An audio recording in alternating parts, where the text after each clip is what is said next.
underlying issue that's out of my wheelhouse. It's not something for me to take care of, something for them to work out with their doctor, but it makes it a bigger struggle for them. And it makes it very difficult for them to think about the long game. So sometimes we have to, I've got like maybe like a half a dozen people that's like, look, let's stop focusing on losing weight. Let's stop focusing on body. Let's just get real fucking strong.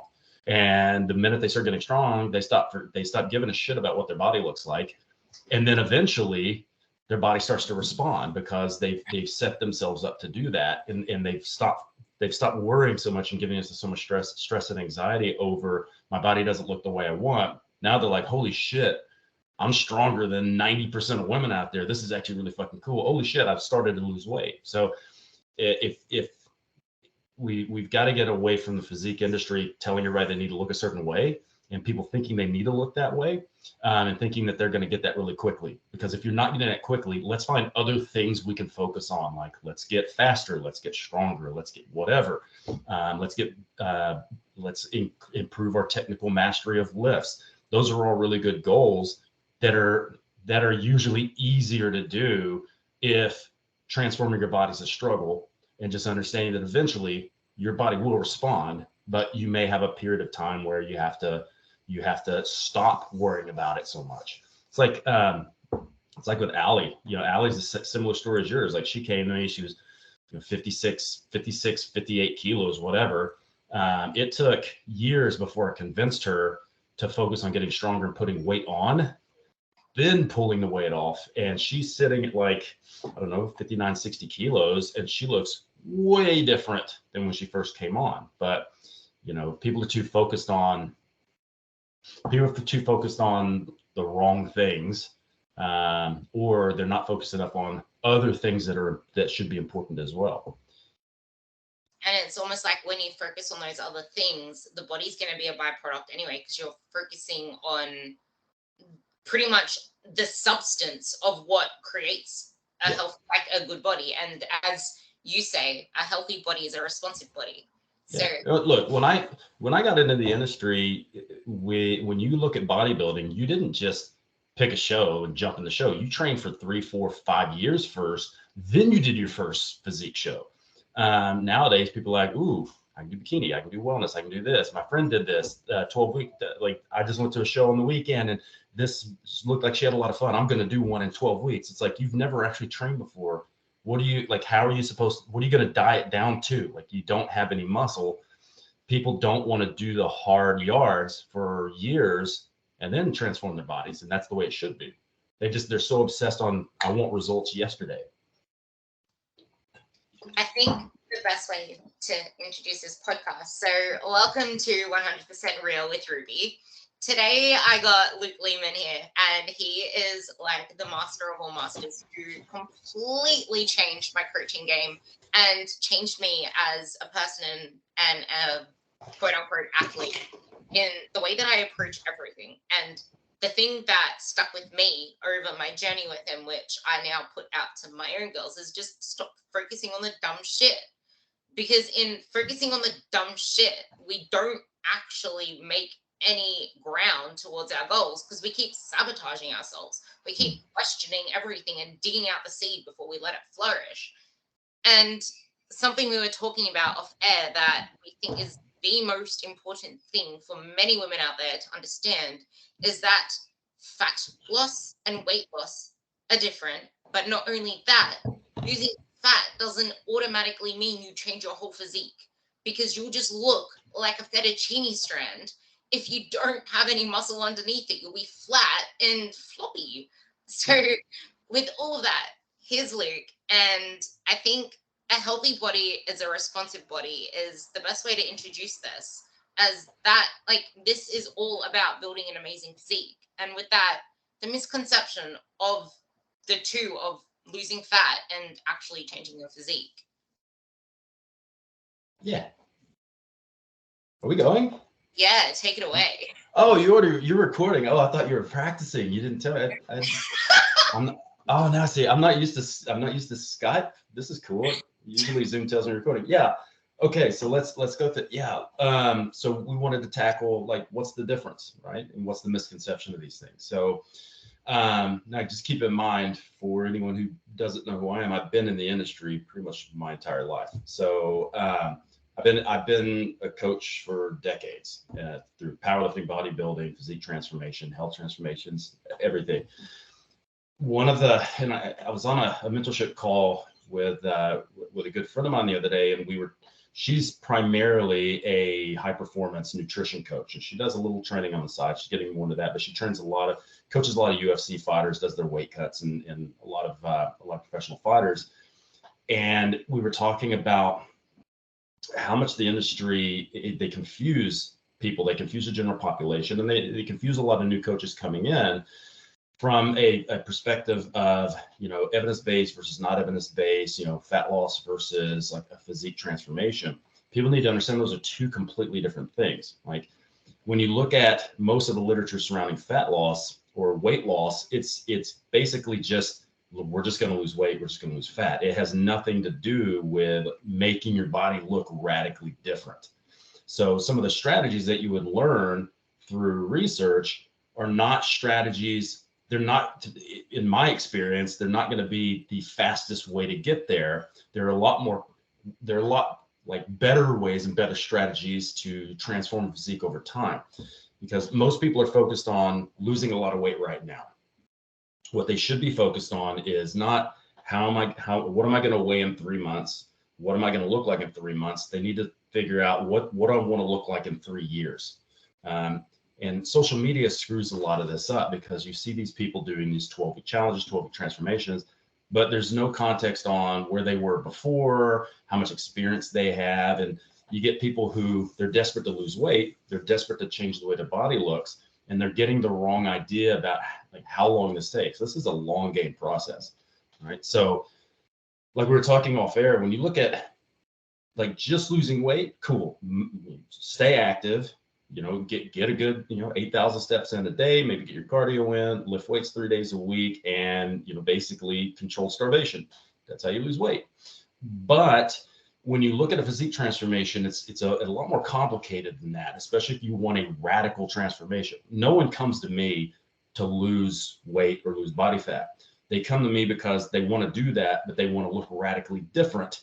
And they want to increase strength, increase performance, and increase a lot of other variables that have nothing to do with just the simple weight loss or fat loss process. So it takes a lot more thinking and a lot more programming, a lot more in-depth, complicated programming than just what you would see with a normal trainer at, say, Gold's Gym. And I think that's important for people to understand. If you want to change your physique, anabolic processes are really slow. This is why people do steroids. If you look at how much muscle will the common man make, actual dry muscle weight, not just weight on the scale, but dry muscular weight per week in the first year, you're lucky to get 6 kilograms of actual muscle in the first year. And that's the first year. And every year after that, it slows down. And that's if you're not over dieting all the time. And that's if you're training 4 or 5 days a week. So anabolic processes and growing something underneath that fat takes a long time. Catabolic processes work really quickly, but the problem is if you haven't done that period of building up some muscle, bone doesn't have a lot of shape to it. So if you don't have muscle underneath that layer of fat, when you lose that layer of fat, you're not going to be happy with the way you look. So I think, especially for a lot of women, women's rates of muscle gain are much smaller. And in a lot of cases, there's a mental block there about putting weight on in order to get lean. So a lot of women don't want to see the scale go up to then see it go down later. But sometimes that's exactly what it takes, especially if you want a nice finished product. So there's a lot you can unpack in this type of thing. And I think that it's with social media and with the market being super saturated with people who don't actually know what they're talking about, they just repeat what other people say. We're creating a lot of confusion on how this process works and how fast it can be done and what needs to be done. Does that make sense?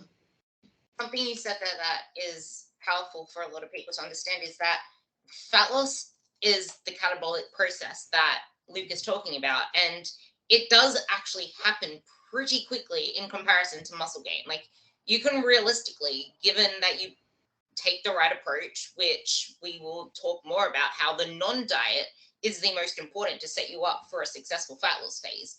But put that aside, if you do that right and you're set up for a fat loss phase, you can lose up to half a kilo. Well, you can even lose a kilo a week, but it's best to lose half a kilo a week. Like that is something you can do, but you can't gain a kilo of muscle a week. And if you see the scale go up a half kilo when you start eating more, that's not even all muscle mass, because lean body mass includes more than just that. And I think a misconception a lot of people also have is that it's this big complicated process, but it's actually easy and simple. It's behaviors and humans that aren't. So maybe you can talk about that a little more. Yeah, look, you have, in one hand, you've got complex things. On the other hand, you've got simple things. The complex things are for the coach to figure out. That's why people go to a coach, at least a coach who actually knows what they're doing. You have an understanding of how biology works, how the biochemistry works, how exercise metabolism works, how to match that with training protocols as well. Because you have to be able, if you don't know how nutrition and exercise fits and what's happening at that biologic level, you can't make predictive models on what's happening. And you've seen me do this a million times. Everything is biology and math, right? So if I understand the biology and I understand the math, I can pretty much calculate where you should be in a given period of time if you just do everything I say. And I'm always within 5% of that number. And there's a lot of calculations for this, and there's a lot of research behind it. The problem is people want it to be faster than what their biology will allow. And so they get discouraged, or they want to start overcomplicating, or they get input from other places other than their coach, and then they self-sabotage. So from the application level, the stuff is very easy, right? So you've got to weigh how much time do you have to train, how much literacy do you have with training, nutrition, and lifestyle. And sometimes there's a painful period of a few months of getting Gen Pop people to understand how this stuff works.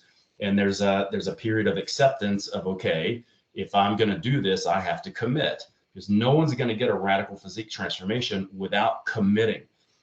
Everything in life costs something. So if I have somebody that comes in and says, look, I want to make my body look like this. Okay. This is my ideal thing. I don't care how long it takes. I just want to get there. Cool. We can do this long game plan. We can slowly integrate this over time. But if somebody comes to me and says, I want to do this and I want to do it in like 3 months, it's like, okay, we could do it. What are you willing to sacrifice? Most people aren't willing to sacrifice what they need to sacrifice in order to get there. So we have to take a more realistic approach to things. But at the base level, the same thing that normal person would do to transform their bodies, the same thing that elite level bodybuilders do. It's all the same shit. It's who's willing to sacrifice things and who's willing to tick all the boxes every single day.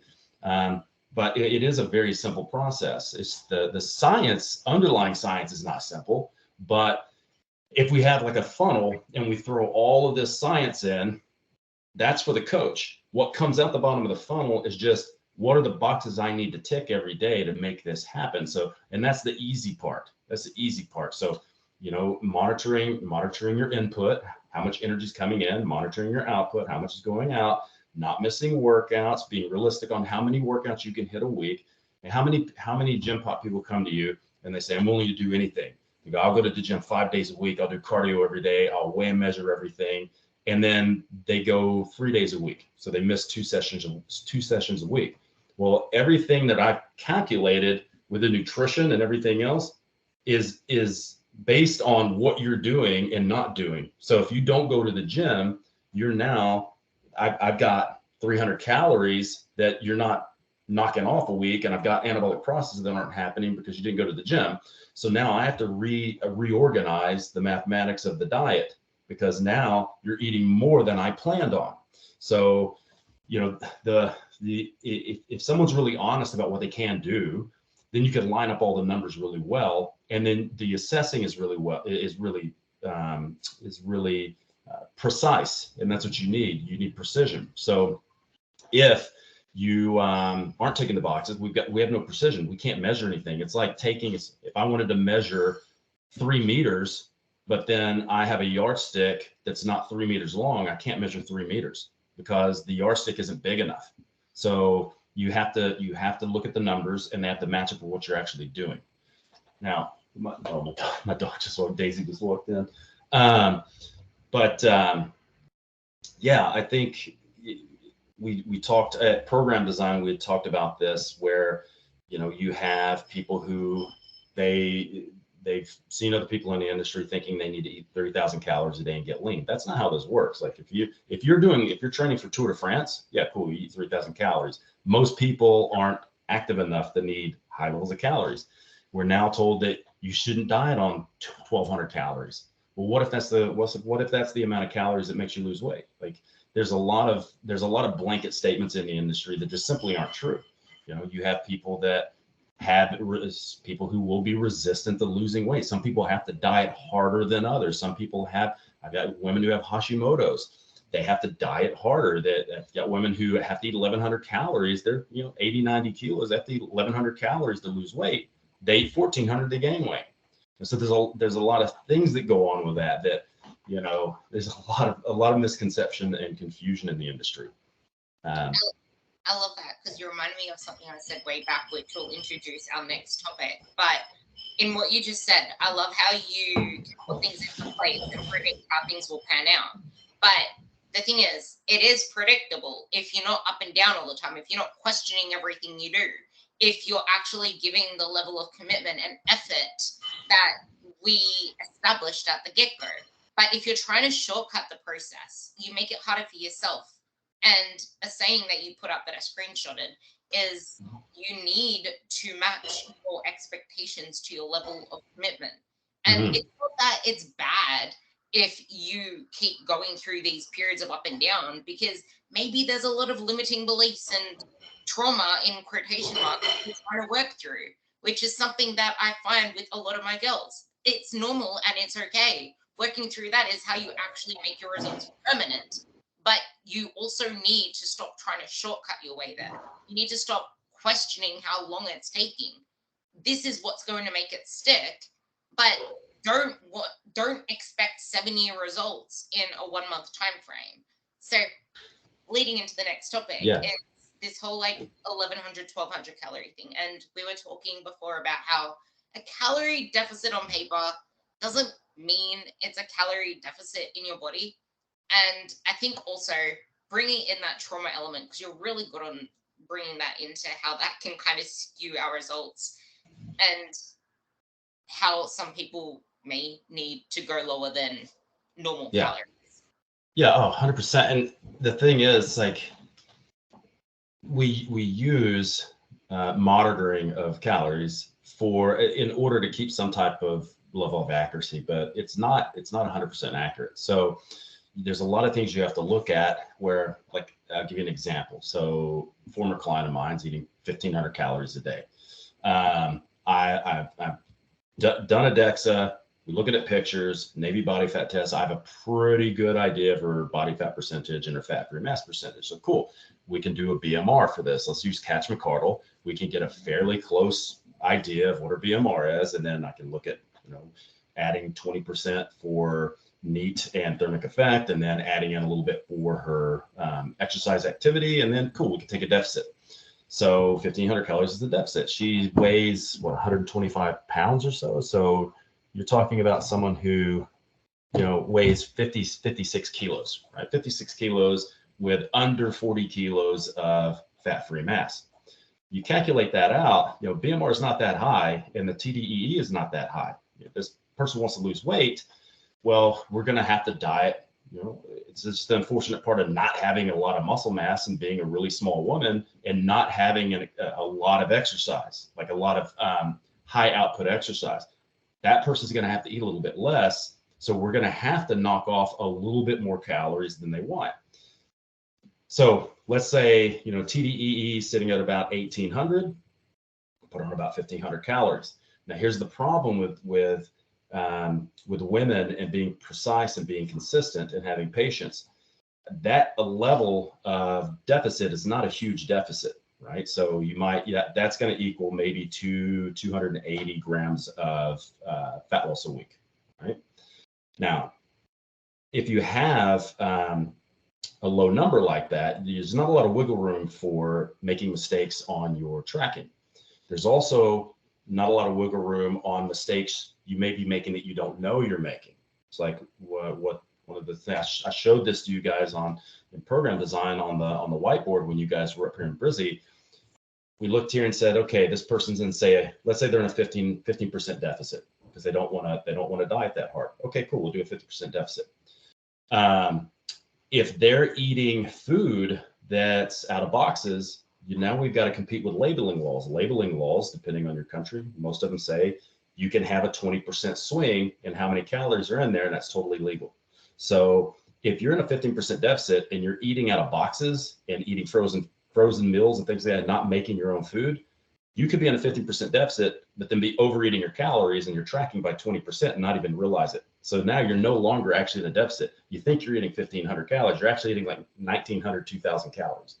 And so then you go, oh, I can't lose weight. I can't lose weight. I don't want to, I'm eating 1,500 calories. I can't lose weight. No, you're not. You're eating like 2,000 calories. That's where you're not losing weight. You need to eat more whole foods that you prepare yourself. Then the other day, I'm looking through Chronometer, which is what you and I use to track food. I mean, that's what, I don't know if you use Chronometer anymore, but that's what I use with you. But I'm looking through and people make mistakes on their entries. So I'm going through and I'm seeing like Chardonnay. So client had a glass of wine. Cool. I'm looking at it and like, you had 1 ounce of Chardonnay. No one has 1 ounce of Chardonnay. So apparently that entry, instead of putting 1 glass or like 250 mils, 1 floral ounce, which is like a not even a shot, or it is about a shot of wine. That's a difference of like, you're missing like 100, 200 calories right there. So a lot of cases, they make mistakes in the tracking and they think they're eating a lot less than they are because the numbers don't always add up to what you're actually taking in. Most food is highly variable in the amount of calories it has. Even an orange from the same tree might have completely different calories. It could be off 30, 40, 50, but you have a better chance of that being more accurate than if you're eating a lot of stuff that you're taking out of boxes because of those labeling laws. So at the end of the day, if you are eating a set level of calories and you're not losing weight, you're not eating what's on that paper, and you just need to accept that. So you have to make your adjustments. Do I need to do a little bit more exercise? Do I need to eat a little bit less, or do I need to do a little bit of both? Or do I need to make some switches of maybe stop eating stuff out of boxes and prepare everything myself so you have a higher level of accuracy? Because then at least it's precise. At least everything is precise, and you have a good baseline position of what needs to happen. But it's usually with women, that's the biggest thing, because women's total daily energy expenditures are much lower than men's. And then you start throwing in, I don't want to get into a big talk like with hormones, but I see a lot of women with subclinical hypothyroid issues, and a lot of doctors, a lot of people say that none of that matters. It does absolutely matter. The amount of anemia that I see on labs, if you're anemic, your thyroid does not work well. If you have nutritional deficiencies, it's not going to work well. That doesn't mean you can't lose weight. What that means is it may be a bigger struggle for you than other people until your doctor gets that stuff settled out. I deal with a lot of women with Hashimoto's. Again, I'm not a doctor. That's not my thing to tell them what to do. But I work alongside doctors with this and to figure out, I'm the type of coach that if you're seeing a doctor for something and I'm familiar with that pathology, whatever you have, I'm more apt to call the doctor or give the client questions and things to ask the doctor, because in a lot of cases, client might be on the wrong medication. The medication might not be working for them. There might be other things they need to take. There might be vitamins and minerals they need to take to make that work better, like making sure that your iron is high enough, making sure that your B12 is high enough. There's a lot more to it when you look at fat loss resistance like that. But you look at things like Hashimoto's. You've got women can have a 15 to 40% difference in their TEE. So if you have someone who's 18, you've calculated this out as 1,800. That could their their actual TDEE could be 1,500. It could be 1,100. And that could be highly variable depending on if their medication is working correctly, depends on how they're utilizing iron and some of their micronutrients. So for a lot of those cases, they might actually have to eat a lot less and be a lot more active than other people that don't have any issues. So yeah, that's it. That's what our job is. When you're at the level you and I are at, it's really difficult because you're trying to do the right things and you know what's going to help them, but in a lot of cases they don't want to listen or it's too hard. So that's if I have issues like that, what I do is I just reevaluate the priorities and I go, look, we've months and months and months, you've barely lost weight, it's swinging back and forth. Why don't we put our focus on something else where you can actually see positive momentum? Because if you're constantly focused on weight loss and the scale goes down 2 kilos and it jumps up 2.2 kilos and then it goes down 2 kilos and it comes up 1.5, that's going to be mentally draining on someone. So at that point, why don't we pick other goals? Like, let's just get real fucking strong. Let's pick a conditioning goal. Let's pick a strength goal. Let's focus on something else that's going to give you faster results, and the body will change over time if you just stop worrying about it and focus on other things. Right? You never have a problem getting somebody brutally strong. You never have a problem getting somebody's endurance up. You never have a problem getting somebody's health up. But sometimes you do have a problem with managing people's physiques. So I think as an industry, we should get off the hyper focused, everybody needs abs thing and start focusing on other things that they may actually be able to achieve faster, that promotes positive motivation and a positive mindset on it, and just understand that form usually follows function. So if my function is to get stronger, my muscles are going to grow. If my desire is to get faster and get more endurance, my body's going to change, right? So just, if you're stuck and you feel like you're spinning your wheels, then pick other goals to do and just accept that this is going to be a longer process. Maybe I don't focus on half a kilo to a kilo of weight loss a week. Maybe I just focus on losing 100 grams a week and be happy with that. And also making sure you're measuring other things like actual body composition, not weight loss. And this is exactly why there's this big misconception of weight loss and radically doing epic things with your body. And also on the note with the food discrepancies is how different is your food day to day and week to week? Because then it's not just inaccurate, it's constantly inaccurate. And then there's also the restaurant foods. And I was reading a study where restaurant foods can be between minus 38 to over like almost double the calories stated on the label, like almost double the calories. Like, here's the thing, when you go out to eat and it's really delicious, there's a reason it's delicious. I've trained a lot of professional chefs, and I'm like, how do you make food? Like, how does a professional chef make food that good? They're like, you need sugar, salt, and fat. Cool. They just put a lot of sugar, salt, and fat in it, and things will taste good. And I'm like, okay, cool. So we've got tons of sugar. That's just going to be, I love sugar. I love lollies, but when you're having tons of it, those calories add up really quick. You add in a bunch of fat. Hey, how much fat are you doing? It's like, okay, if I'm cooking, I'm saying, okay, I'm going to weigh out like 1 tablespoon of oil, put in the pot. You go to a restaurant, they're like 1 tablespoon of oil and they just pour it all in there. And it's like, you have no control over what's going in your mouth. So if you, again, go back to bodybuilding. If you want to see the people who are masters at changing their bodies, it's bodybuilders. And you have this whole anti-dieting culture that's like, oh, anti-dieting diets don't work. They do work if you do them long enough, they're consistent, and you don't do anything stupid and you train. But the thing is, like, people make fun of bodybuilders and go, oh, chicken, rice, and broccoli. I've never not seen someone lose weight if they ate chicken, rice, and broccoli for every meal, because it's inherently almost impossible to overeat that. I mean, if I want to change my body, I'm going to eat the same shit every day. So I find what I like and I eat that same thing every day. So meal prep is easy. And everything's consistent. I'm eating the same amount of the same foods every single day.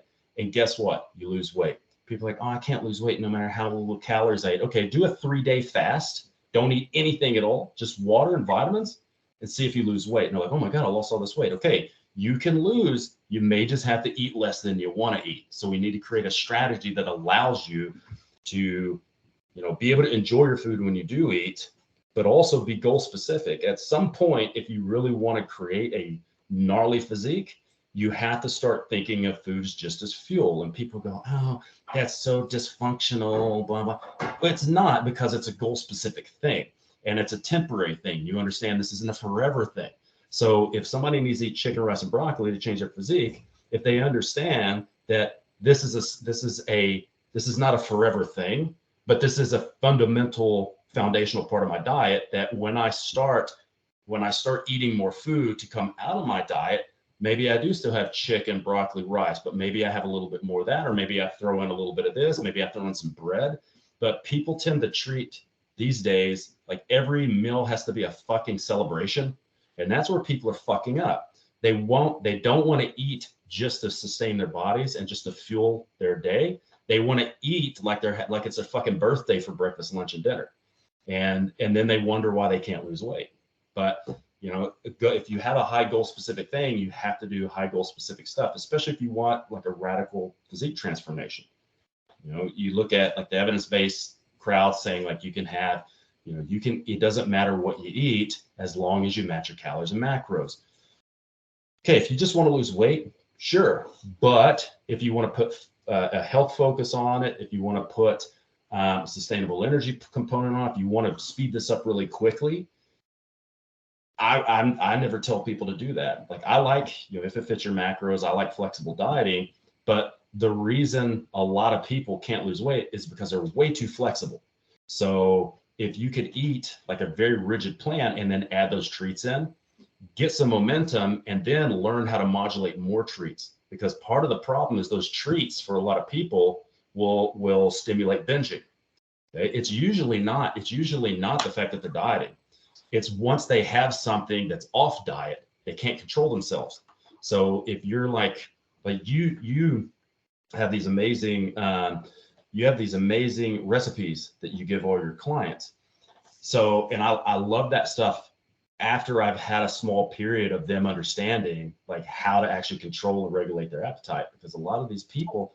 This is something I want you to dive into more, because a thing that I find even more prevalent in today's, because it's freaking social media and everyone out there trying to say, oh, you can have alcohol every weekend, you can eat like this every weekend and still get the body of your dreams. Well, it's like a lot of people cannot control that. And if you've been over dieting your whole life, you can't control that. And then there's a dopamine reward, and people have different ways of processing. Like for me, I can't moderate. My dopamine doesn't let me moderate. I'm an abstainer.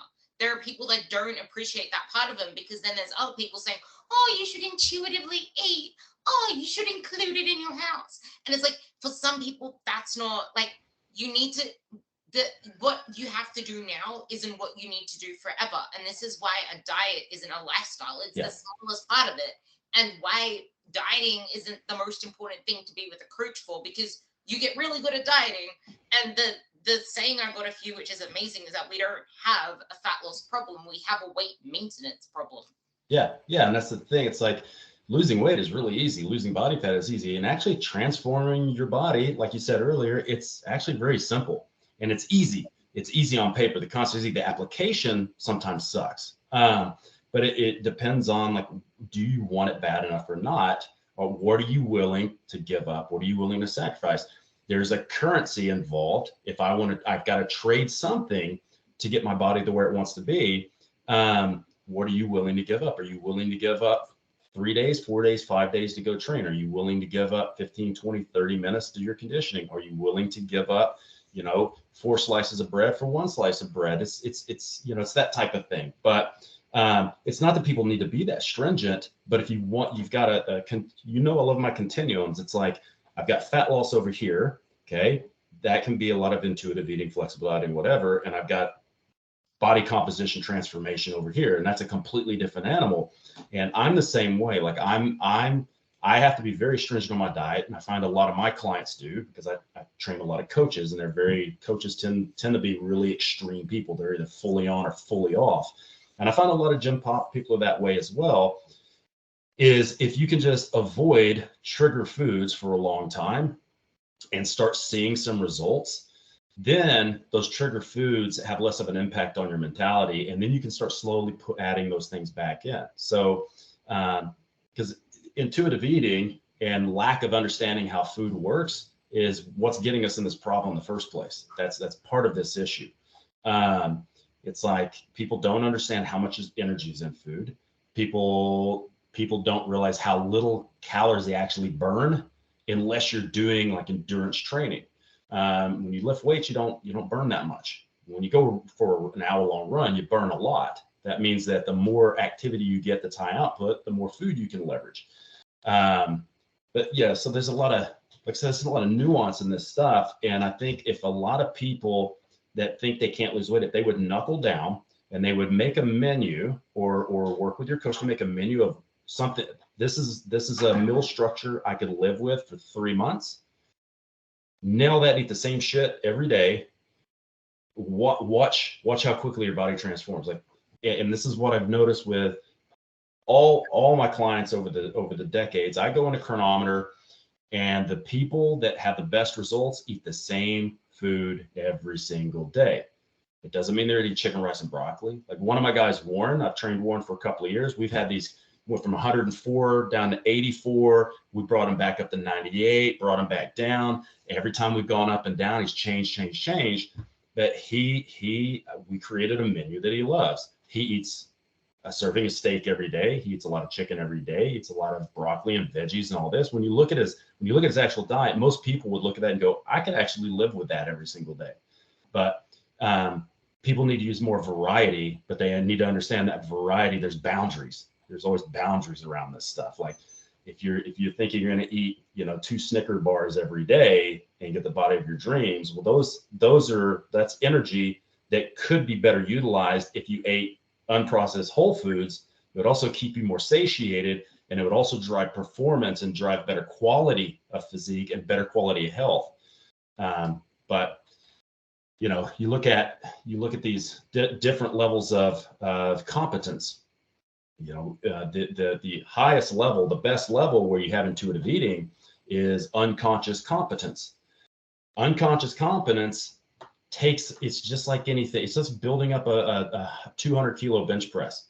If you're a man, you go to the gym, you've got a 75 kilo bench press, you want a 200 kilo bench press, that's going to take a real fucking long time.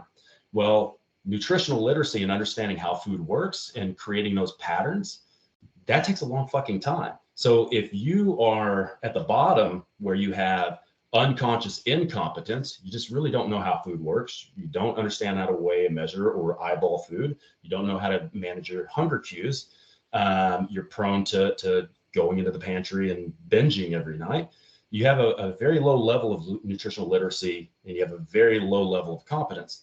So the goal is to take you from that, I don't know what I don't know. This is why I'm screwing up. I have to get you to the point where it's like, okay, I still screw up. I'm still incompetent, but I'm now understanding why I'm doing that. Then you have to get them to a level where they're conscious and they're competent. So they're like, I know what I'm supposed to do. I'm ticking all the boxes. And then eventually you get to the point where they can just eat. They can just free eat instinctually because they understand when to stop eating. They understand what they're supposed to be eating. They understand what they need to limit eating because these are my trigger foods or whatever. But people need to understand there's a process to get there. And some people can go straight from unconscious incompetence and go straight into being consciously competent, which means like if I have a guy that comes in, he's like, I'll eat a meal plan, I'll eat the same shit every day, whatever. You can take him from that unconscious incompetence to conscious competence really fast.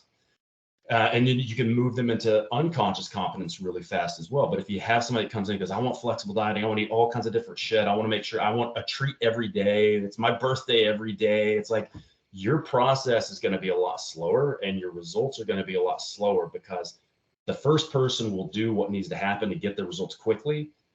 And you want to, the people who want the treats all the time, are basically telling me I'm caving to impulse hedonistic desires. I won't put away hedonistic desires long enough to get to my goal. There's so many things I want to say on that. The first thing is, one of the last thing you said, it reminds me of something I heard Jordan Sayat talk about. And it was, he had a client who wanted to be a flexible dieter and still get results. And she wanted to have 10 wines a week. And she kept complaining about why she was not getting results, like a month later and then a few more weeks later. And he's like, how about this? We can go back to the flexible dieting that you want, but why don't we do a 30-day challenge? And if you say no to that, then you don't have a problem with dieting, you have a problem with alcohol, and that needs to be looked into. So then when she gave it up for the 30 days, she saw the best results ever. And then she decided that she didn't really want to drink anymore, just the odd glass here and there. So sometimes we need to have a come to Jesus talk.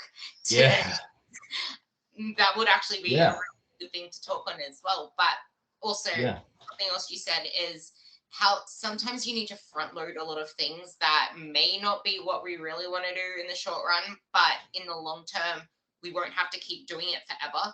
But then also, when you commit to a diet, you have that one goal, not a million goals, just that one, so you can get in and get out, and we learn how to maintain it. And the same thing goes, like, this is why it is so important to have a coach, because the hardest thing for us as coaches is it's almost like we can predict the results, but then again, it's easy on paper, but then we have the behavioral aspects, we have the human.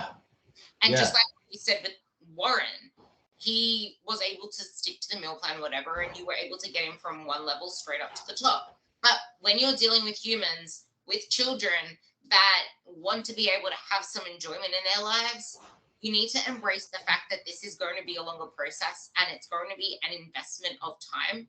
But social media is warping that up. So I feel like this can also feed into the umbrella topic of number one, the misconception of fat loss and changing your physique, and social media just gets that wrong.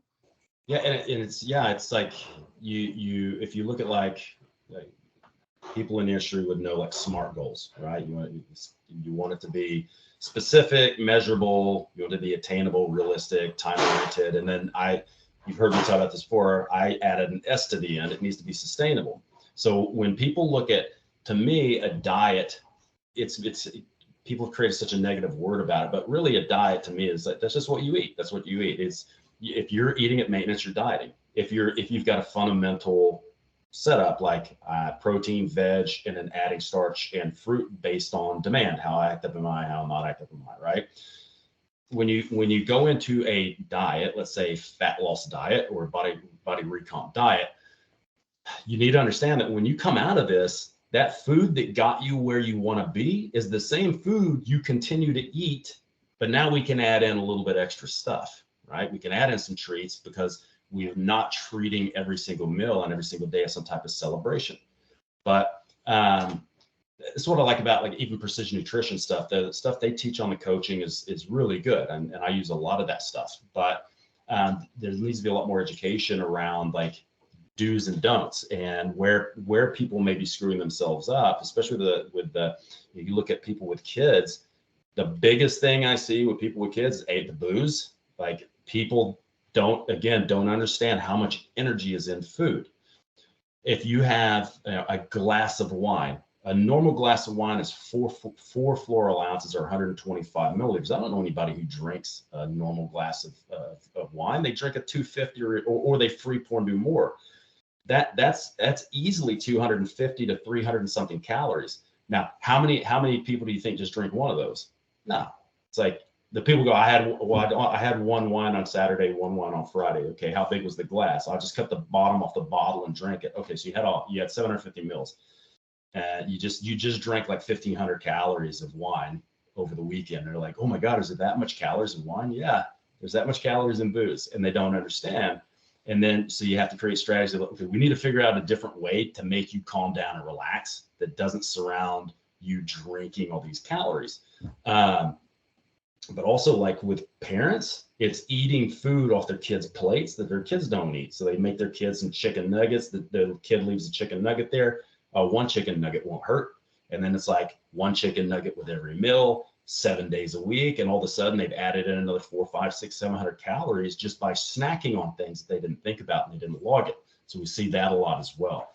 But a lot of it goes back to that being accurate and being precise with what you're doing, and being consistent with ticking off the same boxes every single day. And the big thing that people don't want to talk about is commitment. If you want to do this, commit. I train a lot of coaches, and I have the same problems with these high level coaches that other coaches have with just normal, like your next door neighbor. They're up and down with the way that they eat. They're up and down with the way that they train. They're up and down with their consistency and their precision. So you might have like 4 or 5 weeks where they knock off 6, 7 kilos. And then all of a sudden they jump up 3 or 4 kilos. Oh, I drank 3 times this week and I haven't been sleeping. I'm like, okay, now we got to drop those kilos again and keep moving towards your goals. So I want people to understand it's your coach has the same issues you have. Your coaches have the same dramas that you have the same impulse desires. We want to eat that shit too.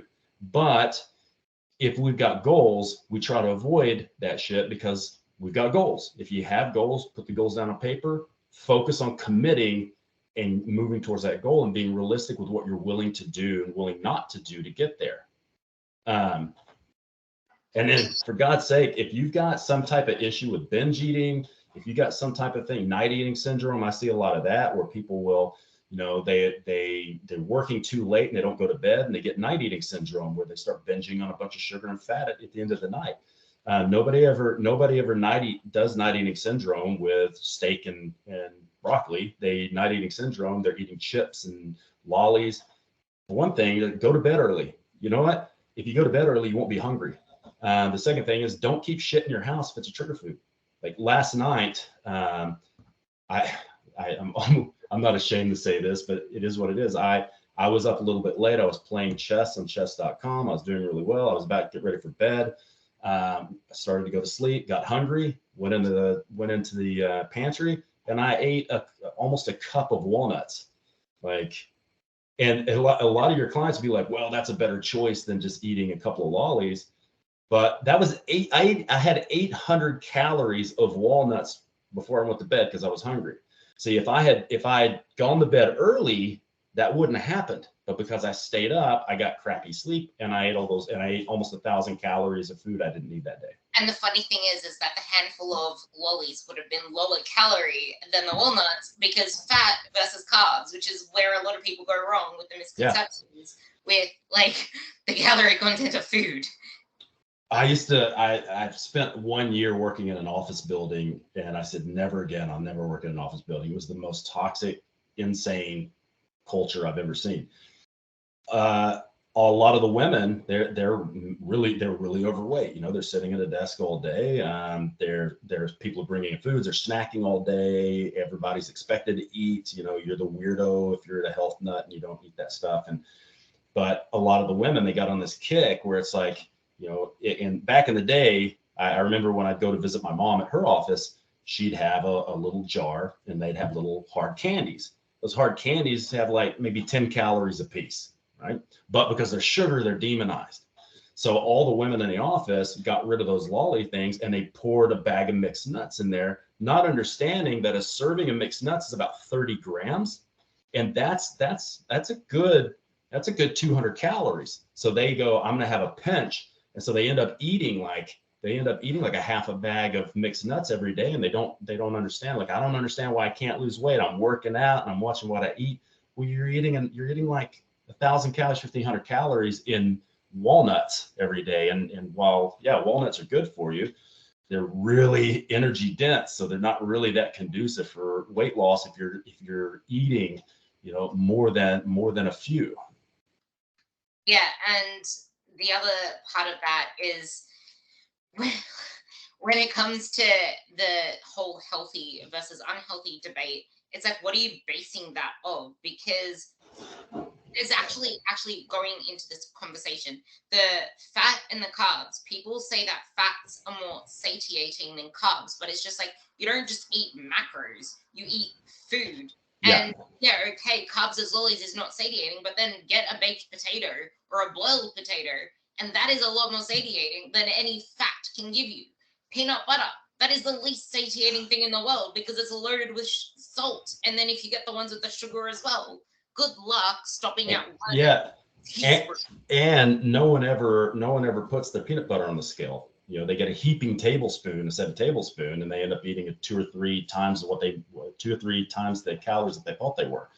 But yeah, like, look, if you're looking at we look at like how satiating different macros are. You know, you've got isolated studies for this, and the keto people will say that the high fat does it.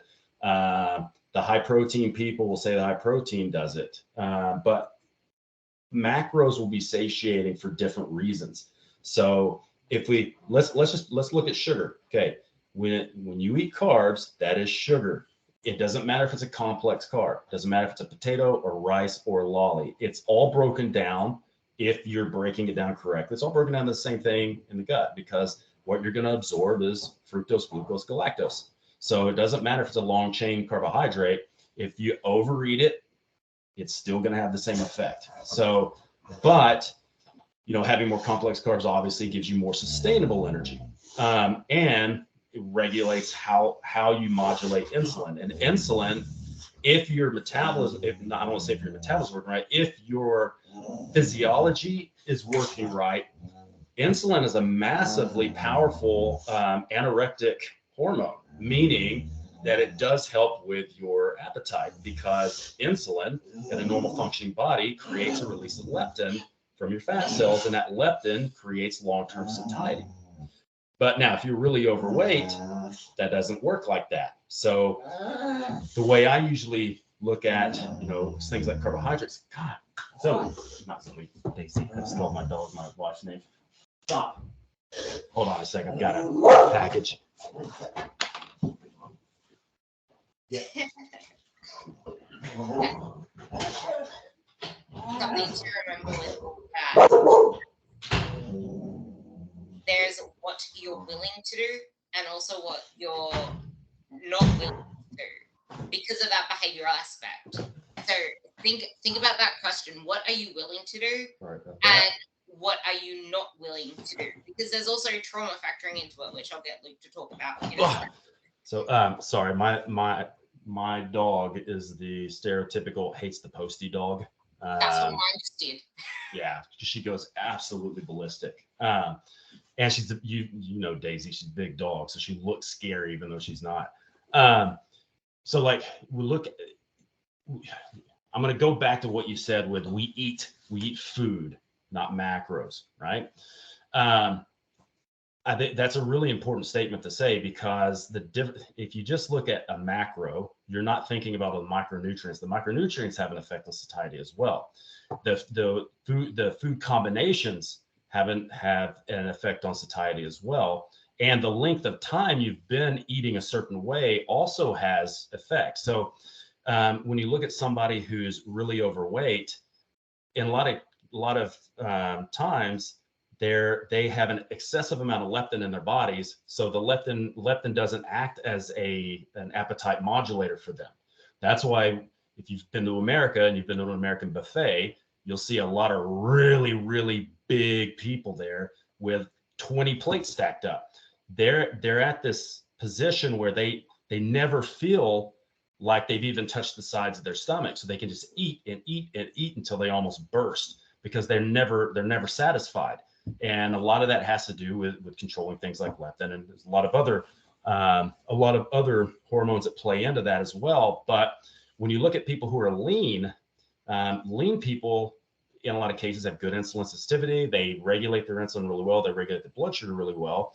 Carbohydrates can become a massive create a massive anorectic effect in them. So when I look at different types of diets, you know, I'm very neutral in this. I'm like Switzerland. I know what works for me really fast. I can transform my body really quickly because I've done it. You coach yourself for a long time, you get a good idea of that. But for me, really high protein, low to moderate carb, and low to moderate fat works really well for me. So for me, it's more of like a high protein, low energy diet when I'm wanting to lean out. So I prioritize protein and veggies, and then my carbohydrates are fairly low. Now, when you look at people who are really overweight, well, let me go back to that. But when I get really lean, like once I start getting to like single digit body fat, if anybody who's been a single digit body fat knows that you're never going to be satisfied. You're always going to be hungry. There's nothing you can do about it. But what we find is that adding carbs to that once you're lean has a much higher effect on keeping you satiated for a longer period of time.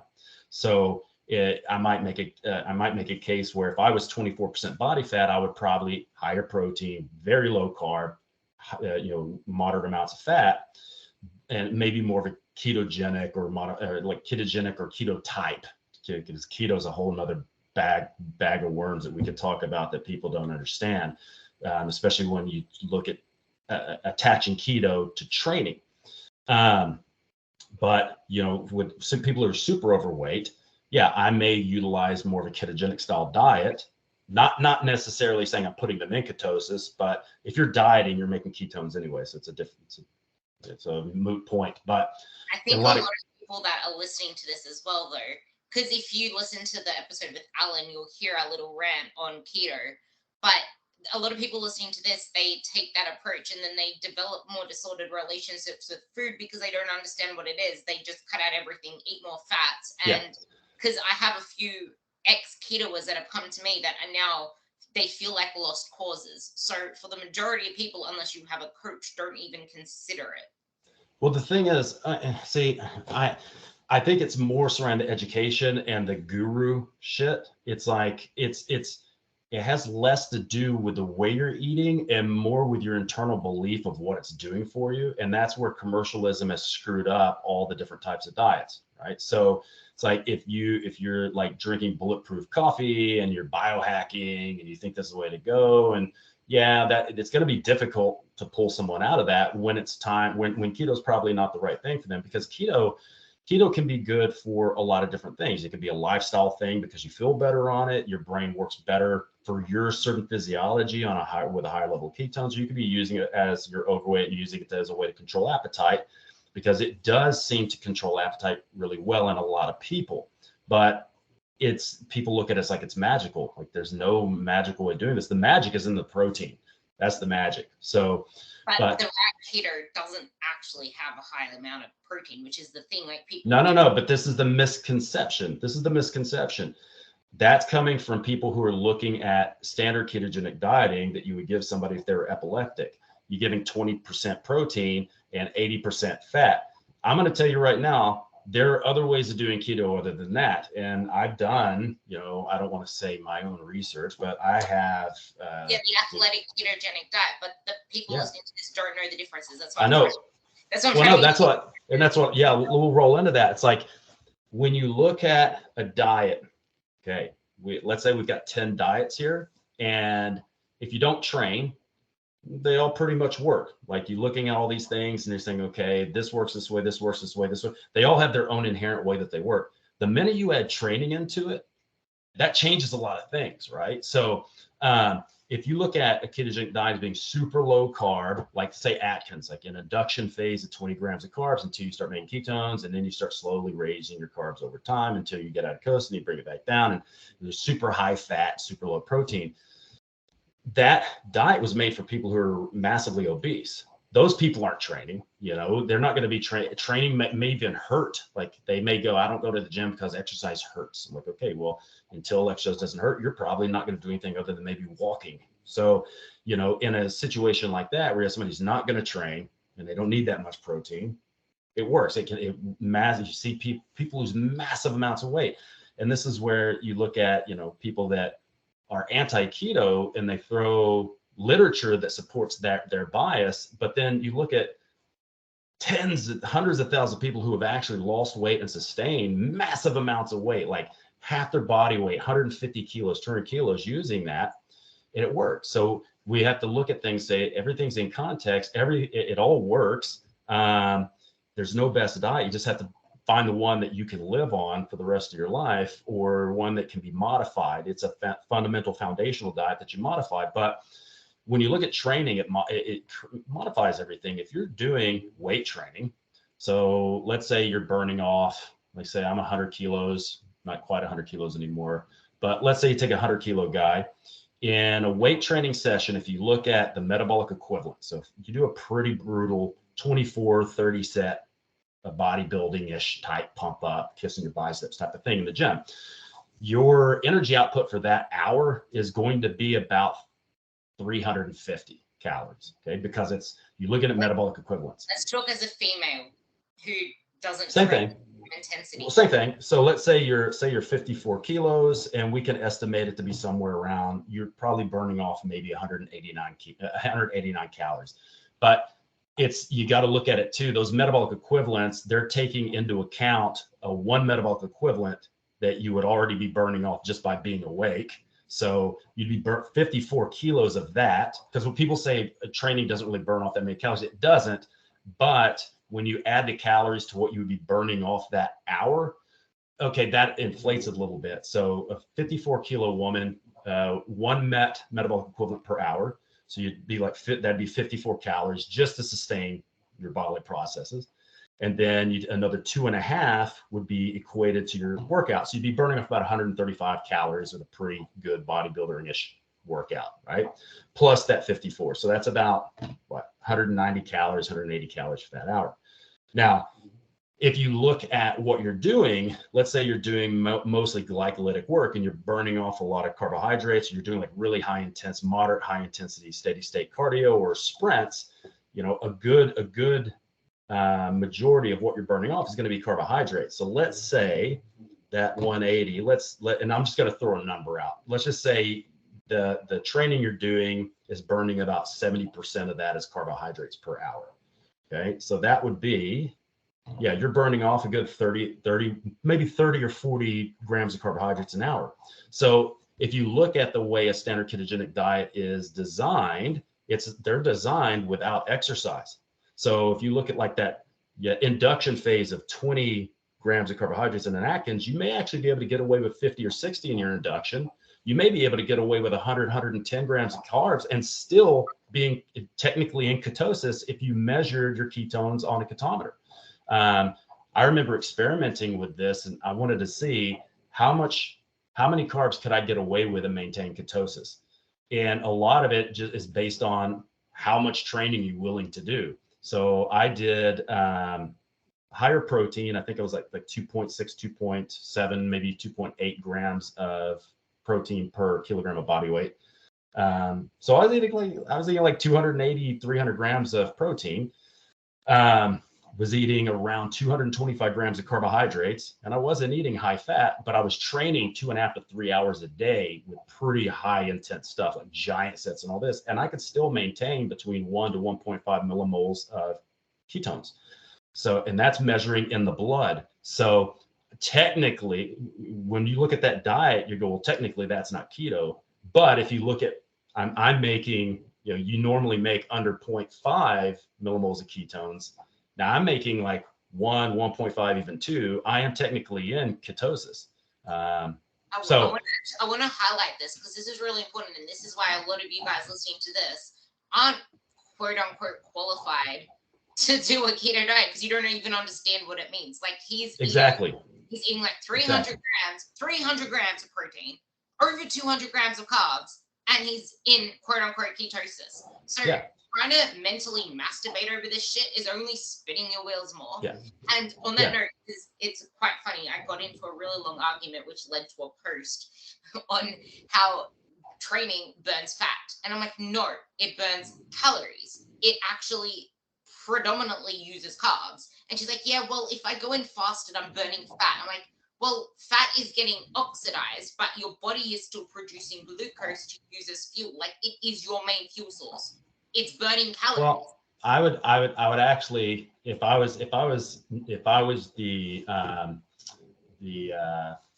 negotiator between you and that person, I would say you're actually both pretty right. It just depends, right? So like, it depends what you're doing. So if you get on a treadmill and you run, intense weights and hit, you were talking but, about.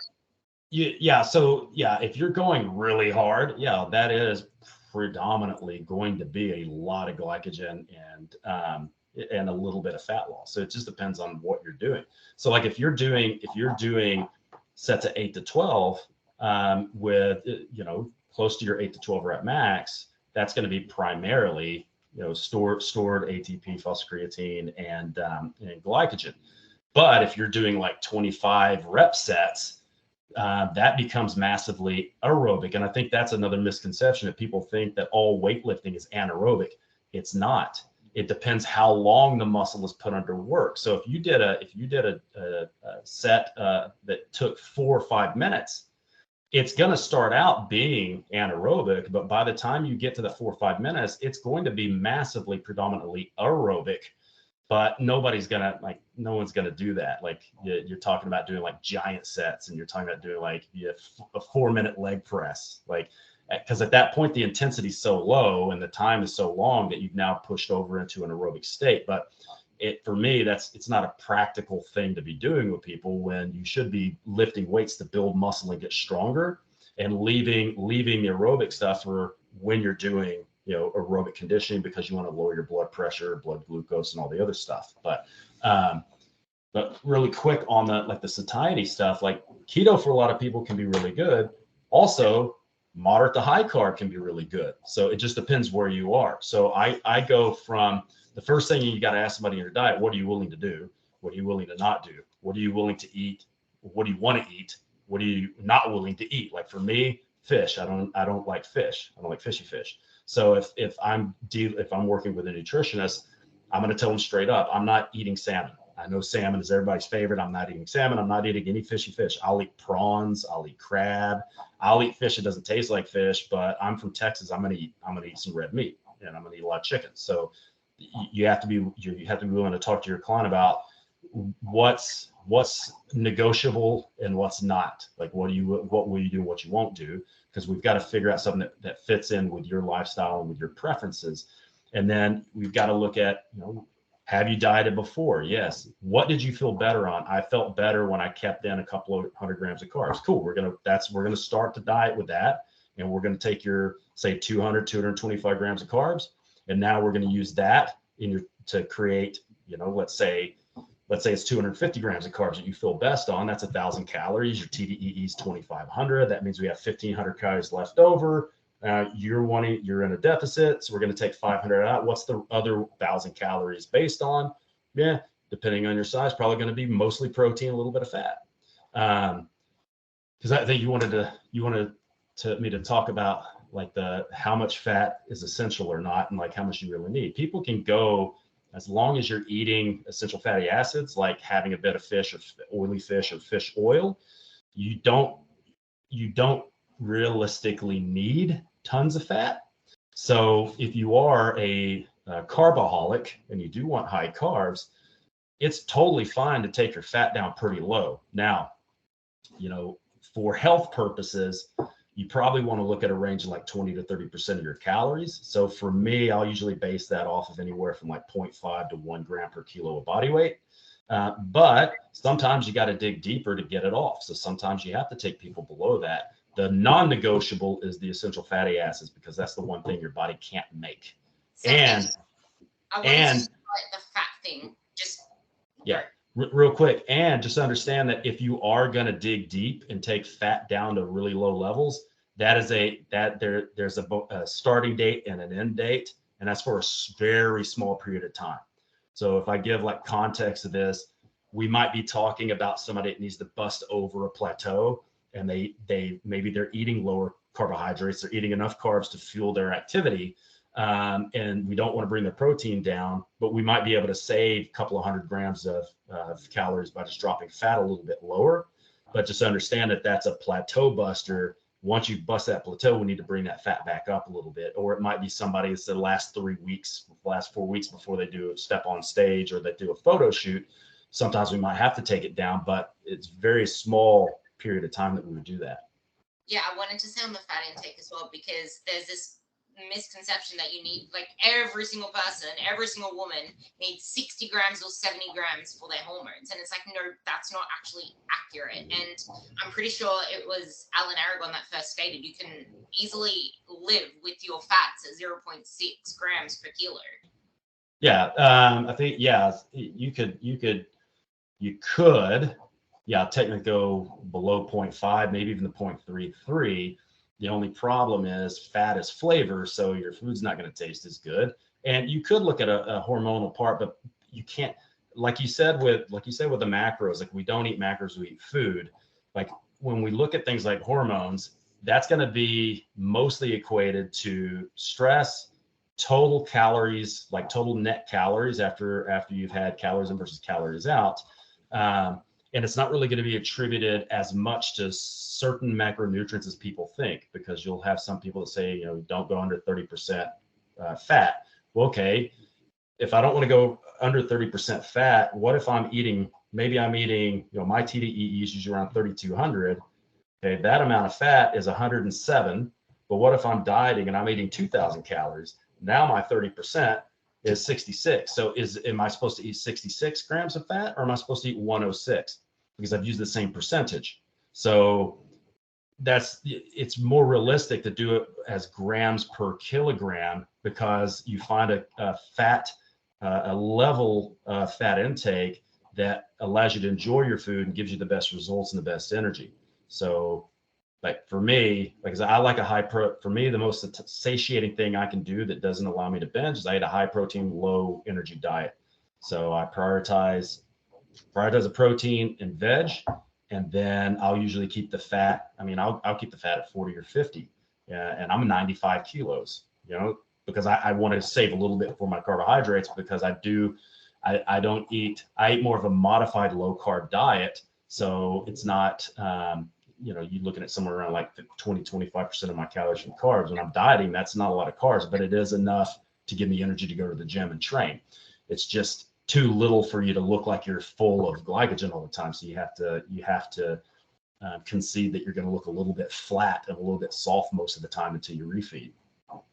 Yeah, and because we're pretty much leading into the macros and micros part of it, before we dig further into macros and micros and the magic of protein and how sometimes more is better, there's also the fact that you and I both agree that percentages for macros are the stupidest thing ever, because like you just said, you want to do grams per kilo, because what's going to happen, like as soon as you lose weight, you're going to drop your it's just like, it's stupid. But before we go into that, I want to clarify that when Luke was talking about anorectic hormones, that usually means the loss of appetite. So anything that is anorectic means you're going to be slash the hunger. So that would be, like you said, carbs with the insulin. But something that I feel is really important to talk about is the loss of appetite when you have been chronically dieting, and how that isn't a good thing. Whereas a lot of people hold up a trophy like, I don't have an appetite, and how that happens. Yeah, I mean, look, I in a lot of cases, if you are dieting, and because there's a lot of different things that could be going on here, but if you're dieting and you're not hungry, something's wrong. You're probably not eating as little as you think you are. But you can have people that are really, if they have a lot of energy on their body, a lot of stored energy. I've got to use the politically correct term for fat these days, but you have a lot of stored energy on your body.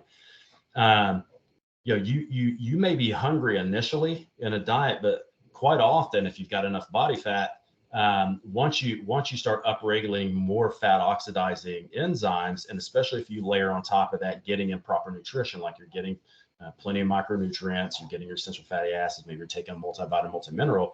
In a lot of cases, you can balance out that hunger, because you're I don't want to, it sounds so weird to say, like on a cellular level, like on paper, you might be in a deficit, but your body's making up that deficit with stored energy. So if you've equalized that, then you're losing weight, but you might not be hungry, just for the fact that you're ripping off so much body fat so quickly that you just don't have the desire to be hungry. So that can happen. So you might have this transition period where you're hungry for a few weeks, and then all of a sudden your body figures out how to balance out what that deficit on paper with what you're actually giving to the cells. And then when you get really lean again, or when you start getting really lean, then you'll start getting hungry again, because you don't have as much fat to lose, right? So, but you can get people, depending on how their brains are wired. Sometimes people are stress eaters. Sometimes they're stress dieters or non-eaters. It's like I'm a stress non-eater. I could go all day. If I'm stressed out, I can go all day without eating, and then I end up binging at the end of the night. So you see all these weird patterns with people. But I would say, like, if you're not hungry in a diet, you're probably not dropping weight. But that doesn't mean, or body fat. That doesn't mean that's necessarily a bad thing, because if you let's say your TDEE is 2,000 and you're eating 1,500 on paper, but maybe you're actually eating like 2,000. At least that's not the end of the world. Are you losing a lot of fat quickly? No, but at least you're building strength and muscle. And then as long as you're consistent, you can make your adjustments. Like, look at what you're eating. Is there a possibility I'm overeating, or I'm screwing up my measuring or whatever? But a lot of people, because I used to preach this, like, people shouldn't chronically diet, blah, blah, blah. And then, 10, 20 years later, I realized, like, the research on this is pretty good, that people massively underreport what they eat. And a lot of cases, even coaches do it. But in a lot of cases, they're doing it a lot of times because they don't understand it enough to be able to be consistent. Or again, like, we go back to the labeling laws, they might be eating a lot of stuff out of boxes and just accidentally be over consuming energy and not even realizing it. So there's a lot of things. But I would say, if you've been chronically dieting and you're not losing, what you might consider doing is, let's go ahead and slowly raise the calories back up, and just see at what calories do you actually drop, or actually start to gain weight. So if I give you like another 200 calories, you go for a couple of weeks and you'll have weight change, another 200 calories, another 200 calories, and all of a sudden you start consistently gaining weight. Okay, at least now we know where we're over the line, and now we can bring it back down again. I want to highlight that, like, it's over 2 weeks, because the acute change doesn't mean anything, because you have food volume, and then if you're increasing with carbs, there's also the glycogen and the water weight that goes with this. So you can't just rely on the scale and the poop. People don't think about that, right? So especially if you look at people who have been dieting, you have less bulk, you have less feces, you're going to get less motility in the guts. Your guts are going to slow down digestion a little bit. They're going to slow down pushing poo out. So in a lot of cases, you're going to have a transition period where you add more food. Your brain has to go, okay, I actually have more food now. I need to push this shit out. So you may have a jump, but you want to, if you jump, it's okay. Just make sure you stabilize and then add a little bit more. This is actually taking me back to when I first started with you 3 years ago. I was on like 16 or 1,700 calories. And as soon as we increased my calories to, you jumped me up straight away to 300, because I wouldn't be game enough to do the 25 you wanted me on. But my weight went up 1 kilo and I freaked the fuck out. And I remember that, but it's like it stayed there for a little bit, but my body was actually, like, I wasn't gaining any more than that 1 kilo on like 700 calories more, pretty much. And that's why the scale is scale is important. It's important. Like, I like people to monitor their weight daily. It's important, but it's not the most important thing. Like, and it's not the only thing. You need to layer in levels of things that you look at. How do I look? What do my pictures look like? What's my scale? What are my circumference measurements? There's a lot of different things you could take, because the more data that you have, the more, the less fuzzy the picture looks, right? So if you're still just using the scale to dictate your body composition, that's like you're still using a Nokia flip phone, right? When you start adding in circumference measures, technology and pictures and all the other stuff, now it's like going to like an iPhone 21 or something. Everything's more clear, and you have a better position to actually assess what's happening and whether we're moving in the right direction or not. That, because most guys, again, most guys, when they want to gain muscle, they'll use the scale. So if they're not gaining weight, they'll just eat more and eat more and eat more. And then one day, people start commenting on how good they look in their clothes. And one day they step out of the shower and they go, oh fuck, I took the bulk too far. And then they starve it off. Women do the other thing. If they're not losing weight, they freaking the fuck out. And look, here's a big thing too, like for new clients, if you have a lot of women, we think about what the difference between what traditionally, these days it's getting better, but traditionally, like when I first got in the industry, most guys, they'd want to change their bodies. They want to look like Arnold Schwarzenegger. They'd start lifting weights. They'd gain a little bit of weight almost immediately. They'd slow down. They'd eat more food. They'd gain more weight. They'd eat more food. So that's what they would do. So, and then they'd go through these cycles of getting overly fat when they did their bulk, which is not necessary, and then over dieting and just spinning their wheels for years until they realize, like, I should probably not take the bulk as extreme or the diet as extreme if I want to change my body long term. Women do the opposite traditionally. Like when I got in the industry, you go in a gym, there was all dudes and maybe 3 or 4 chicks in the whole gym. And the 3 or 4 chicks were women who competed in bodybuilding. So you didn't see the amount of women training in gyms that you see now 20 something years ago, because women, they were all running. They would do running, or they would go to their classes. They go to Zoom, like the yoga classes, or they do step aerobics, like Jane Fonda shit. And then they would just starve themselves. So men will inherently use the scale as their only metric of I'm gaining muscle mass. And women will use the scale as I'm losing body fat.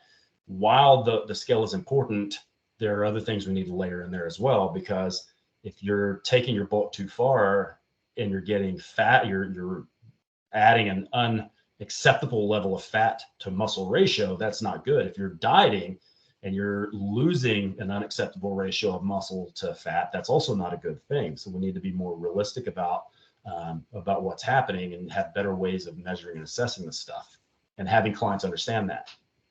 Yeah, and we'll talk about this later, but you really don't need to be in that big of a surplus to build muscle.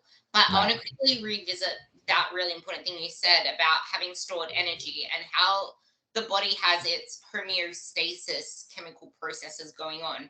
You are always somehow storing and liberating, burning fat, but it's the net balance over time that determines the outcome. Your body is always storing and liberating carbs. It's always doing these processes where, okay, you are actually storing fat every single day, but you're also liberating it and burning it. So maybe you can quickly touch on that before we go into macros.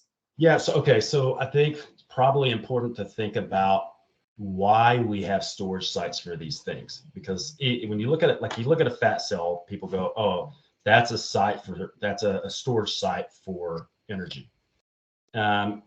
Yes and no. It's actually, I like to think about it as a garbage can, right? Because if you look at what happens in the bloodstream, if you have an excessive amount of sugar in the bloodstream, what happens? You could go in a coma, you could die. Just look at diabetics. I had a cousin who had diabetes, had no idea. He was 30 something years old. He passed out. Somebody found him on the street, went to the hospital. He had, what was the number? I can tell you millimoles. He had a blood sugar of, what's the conversion? It was something astronomical, like, but I can't remember off the top of my head the conversion. It was astronomical, like for Standard International, something like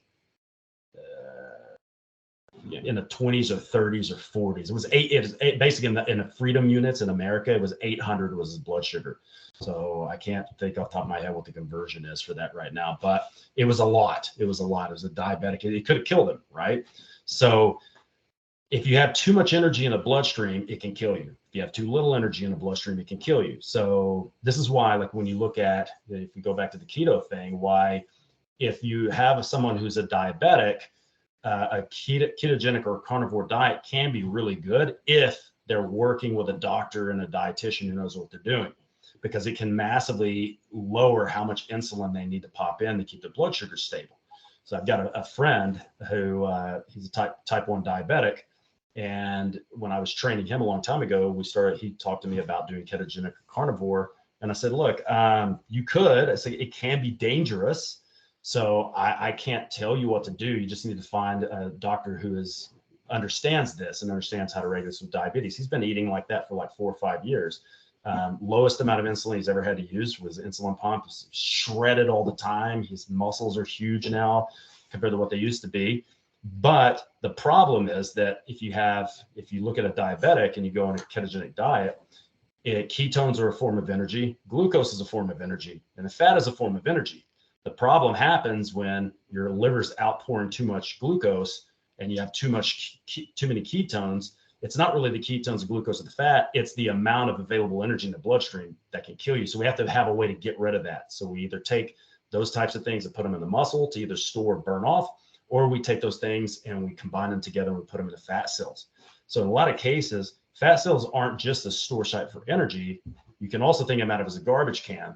If you have too many, anything can be toxic levels of energy. You could have toxic things from the environment, toxic things, whatever. But your body has a nice depot of that where it can take that out of bloodstream and slam it into the fat cell to basically keep it from killing you. So you're constantly removing these things. You're constantly breaking down and putting them back in the bloodstream.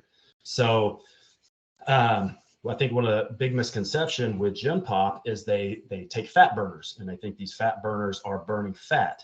Okay. While this is true, it's probably not burning as much as you think. So you have a couple of concepts here. You have fat oxidation, where you're actually taking fat, or also glucose oxidation, where you're taking glucose and you're turning this into energy, or not really turning it into, but recycling your energy. So making ATP, like little batteries that run your enzymes, or you can take it and you make body heat out of it. There's a lot of different things, but whatever you can't, oxidize, you're going to store, because you have to keep it somewhere to neutralize the toxic effects of it that can happen if it stays in your bloodstream. So a lot of the fat burners on the market are primarily fat mobilizers, not fat oxidizers. Now, there are things in combination it can. If you look at like caffeine, aspirin, and ephedrine stack that we used to use back in the day, it does have a big boost in metabolism. If you combine all three of those together, you can boost your metabolism 6 to 10%. So it's actually illegal, just so you guys know, so don't think you're going to get your hands on it. It's illegal in Australia because Australia government doesn't let us have any fun. But it's not illegal in Canada. It's also not illegal in America. But it's massively beneficial. You talk about something that works super well as an anorectic for people. Oh man, the ECA stack, it works, I reckon, as good, if not better, than most of the anorectic drugs on the market, without nasty ass side effects. But I remember 20 years ago, I think they still do that here. They give Adipex, they give phentermine, and it's basically you're giving people an amphetamine to control their appetite. So they keep things that are natural, like keeping ephedrine off the market, so they can sell you more phentermine or whatever doctors are selling at that time. But phentermine has nasty side effects. I was gonna say, can you guys hear what he's trying to say though? Everything here is a means to reduce your appetite so you eat less. It is not a magic thing. And if you're still going to get yourself into a surplus, none of this shit is gonna work. That's it. You just gotta eat less. If you don't think you can lose weight, I tell you what, eat 500 calories a day and only protein, and do that, take a multivitamin, drink a lot of water, and do that for 8 weeks. You'll lose weight. Of course, your body won't look that great because you'll lose a lot of muscle, but it will prove a point that you can lose weight. Which is proving the point that you wanted to make this thing about, building an amazing physique. Fat loss isn't weight loss, and weight loss isn't building an impressive physique. Yeah. I mean, look, like if you look at kind of your transformation, you didn't lose any weight. You actually gained weight, but your body looks completely different, So it's like, do you really want weight loss, or do you want your body to look different? Right? So those are two massively different things.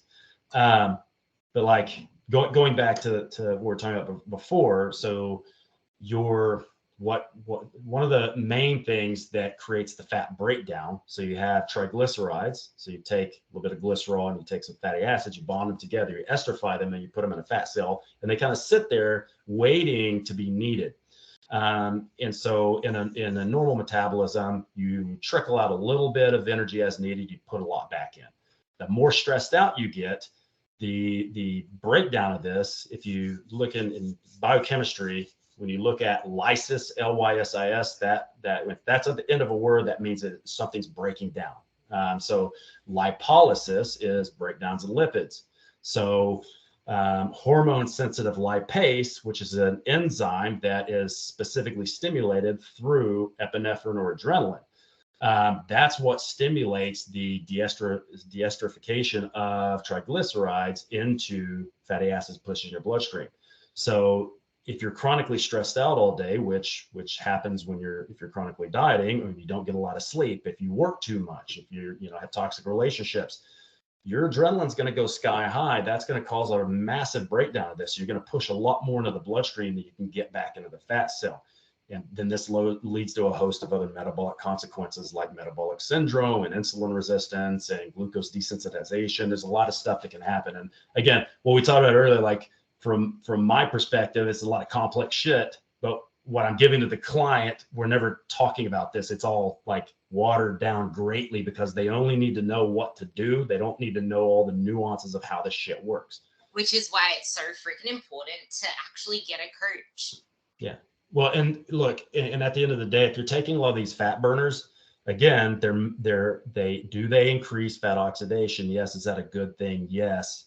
But you could also do that by just, doing a little bit more activity and maybe eating a tiny bit less or training a bit harder to get a little bit more output up. But there is a consequence to this. If you take people who are already stressed out and beasting life and you throw in a bunch of stimulants on top of that, you're going to put them in a situation where they're pushing way more energy in the bloodstream than they can get into the fat cell, and they're going to overwhelm their ability to turn that into energy. So in a lot of cases, that can backfire, especially if you have people who take stimulants early in the morning and then end up binging at night, because you create this almost seesaw teeter-totter thing where they're moving from this state where they're breaking a lot of things down. You're trying to throw them back here, and so now you're overeating, and so you end up binging more and more and more because you're trying to compensate for all the stuff you're doing earlier in the day. So yeah, your body's trying to maintain a balance, and your blood sugar and your insulin management is a reflection of that, which kind of leaks into, we'll leave protein as the last macro we talk about, but this kind of highlights how carbs aren't the issue. It's insulin, but insulin isn't just managed via your carb intake. Well, and the thing is, carbs aren't the problem. Insulin's not the problem. Fast's not the problem. Cortisol is not the problem. Adrenaline is not the problem. It's everything. And again, it's a matrix of shit that clients don't need to know about. They just need to understand like this. I always just tell them, I'm like, it's complicated. It's complicated. I can explain it to you if you want, but I just need you to know what to do and be consistent at doing that. That's the most important thing. But it's like your body wants to stay at homeostasis. If you want to change one direction to the other, you have to make it imbalanced, but you can't get to the point where you're teetering imbalanced too much. So like everything's situational. You have to learn a lot of context, right? So if I have someone who just wants to lose 20 kilos in 8 weeks, we can do that. But the consequence is you're going to lose some muscle tissue. You're going to be miserable. You might develop a disordered eating pattern. Your sleep's going to get disrupted. Your libido is going to go to shit. Your hormones are going to go to shit. If I have an athlete that's like, a coach comes to me and says, my athlete, I want her to drop 15 kilos so she runs faster. I'm like, how fast do you want this? Because if I do this really fast, she's going to lose power output. So even though she weighs less, she's also going to be slower. So we gotta look at that and say, we can't do extreme stuff to do this. We have to do it in a way that fits into the environment and the context and the situation that we're dealing with. If you had somebody who was really overweight and they had to do something like, let's say an astronaut, you got an astronaut. I'm just going to throw out the weirdest thing I can think of. You got an astronaut and NASA calls you and says, look, this person needs to lose 15 kilos, 20 kilos in 6 weeks. Can you do it? Yes. At that point, the situation dictates that it has to be extreme. because we've got a very narrow time limit, and this guy's being sent to Mars or whatever, they're sent to Uranus, whatever. At that point, like, we can justify doing something extreme, and we can justify the consequences.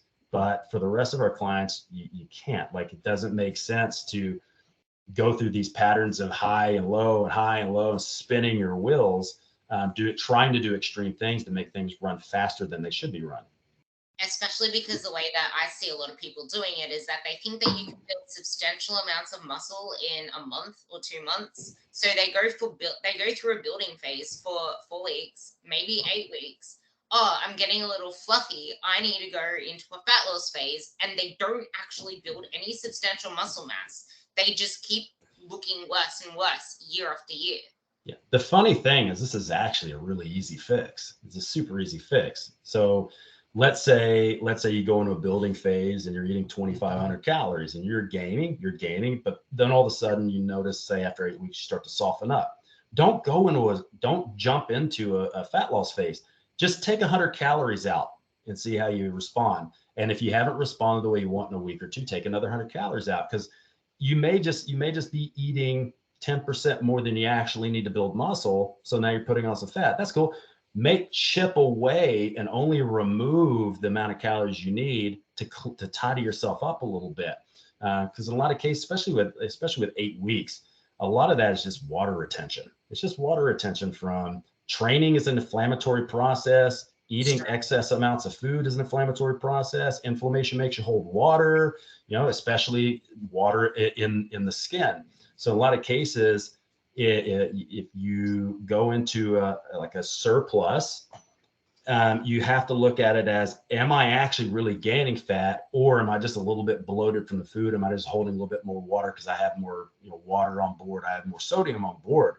If you just chip a little bit of the calories out, take a look at your sodium to potassium ratio, you might even see that, okay, this is actually just some water retention and a little bit of poo in my stomach. So you have a big poo, chip away a couple hundred calories, and you start finding a good position of the optimal calories to keep growing without holding tons of water and without putting on gobs of fat, but I'm still getting stronger and I'm still growing. Same thing with the dieting. If you put yourself in a 500 calorie deficit, it's not working. Don't take another 500 calories away. Just take off 100 calories at a time. Take 100 calories a week until you see the scale moving and your body transforming the way you want to. Stop doing extreme shit, because if you do extreme shit, it's like taking a shotgun approach. You never know what worked. You might have taken 1,000 calories away when you only really needed to take away 550.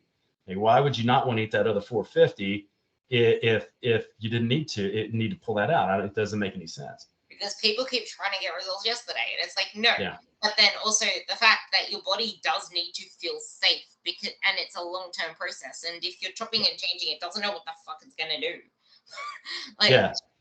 Well, and look, if you want, I'm just going to say it, and again, you're gonna have to say, keep in mind, guys, this is illegal. If you want it faster, pull your big boy panties on and do steroids. Because if you're not willing to do that, just accept that it's going to take a long time to build a appreciable amount of muscle, and there's nothing wrong with that. And I'm a big believer that if anybody's going to take performance-enhancing drugs, you need to spend. I would tell people, spend at least a decade. See what you're capable of naturally. Then, if that's not enough, then jump on it. But Pete, there's shortcuts also have consequences. So if you do the PED route, and you got the consequence of A, it's illegal. B, you don't know if what you're getting is what you're getting. There are health consequences. You look at TRT. TRT is pretty benign, but when you start jumping into, no young man ever does TRT. They go straight to like the highest amount of shit you can do, and then they wonder why their blood pressure's screwed up, their nose is bleeding every time they fart, why their ding-a-ling doesn't work, and women have to join the Dollar Shave Club because they're having to shave their back. It's like, that's, if you want to speed it up, that's how you do it, but you have to be willing to accept the consequences, the legal and physiological consequences.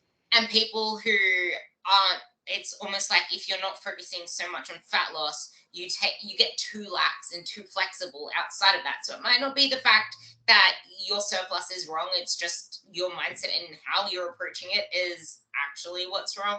But we'll talk about that later because here's a good one. It's like okay, you want something that will definitely make you lose weight. Start doing meth.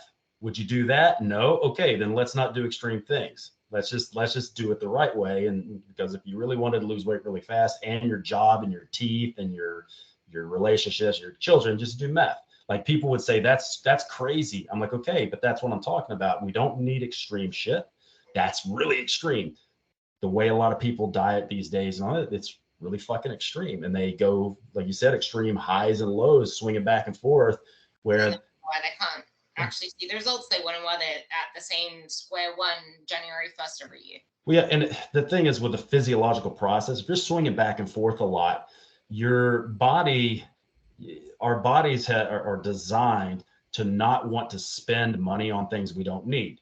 Okay, so if you, like going back to the keto thing, if you go on a ketogenic diet, if you do that for a significant period of time, you're going to have a hard time utilizing carbs once you start eating carbs again, because there are certain enzymes that are carb specific that your body doesn't feel like it needs to make, like pyruvate dehydrogenase. So you're going to have is something that is used for carbs, so you guys know. Yeah, and so like, especially for athletes, if you have an athlete that's going really low carb and they go into season and they start pumping their carbs up, there's going to be a transition period where the brain goes, oh, okay, we have ample amounts of carbs coming in. We need to upregulate these enzymes. Same thing with fat oxidation. Like, let's take insulin out of the picture. Let's take and just sugar by itself out of the picture.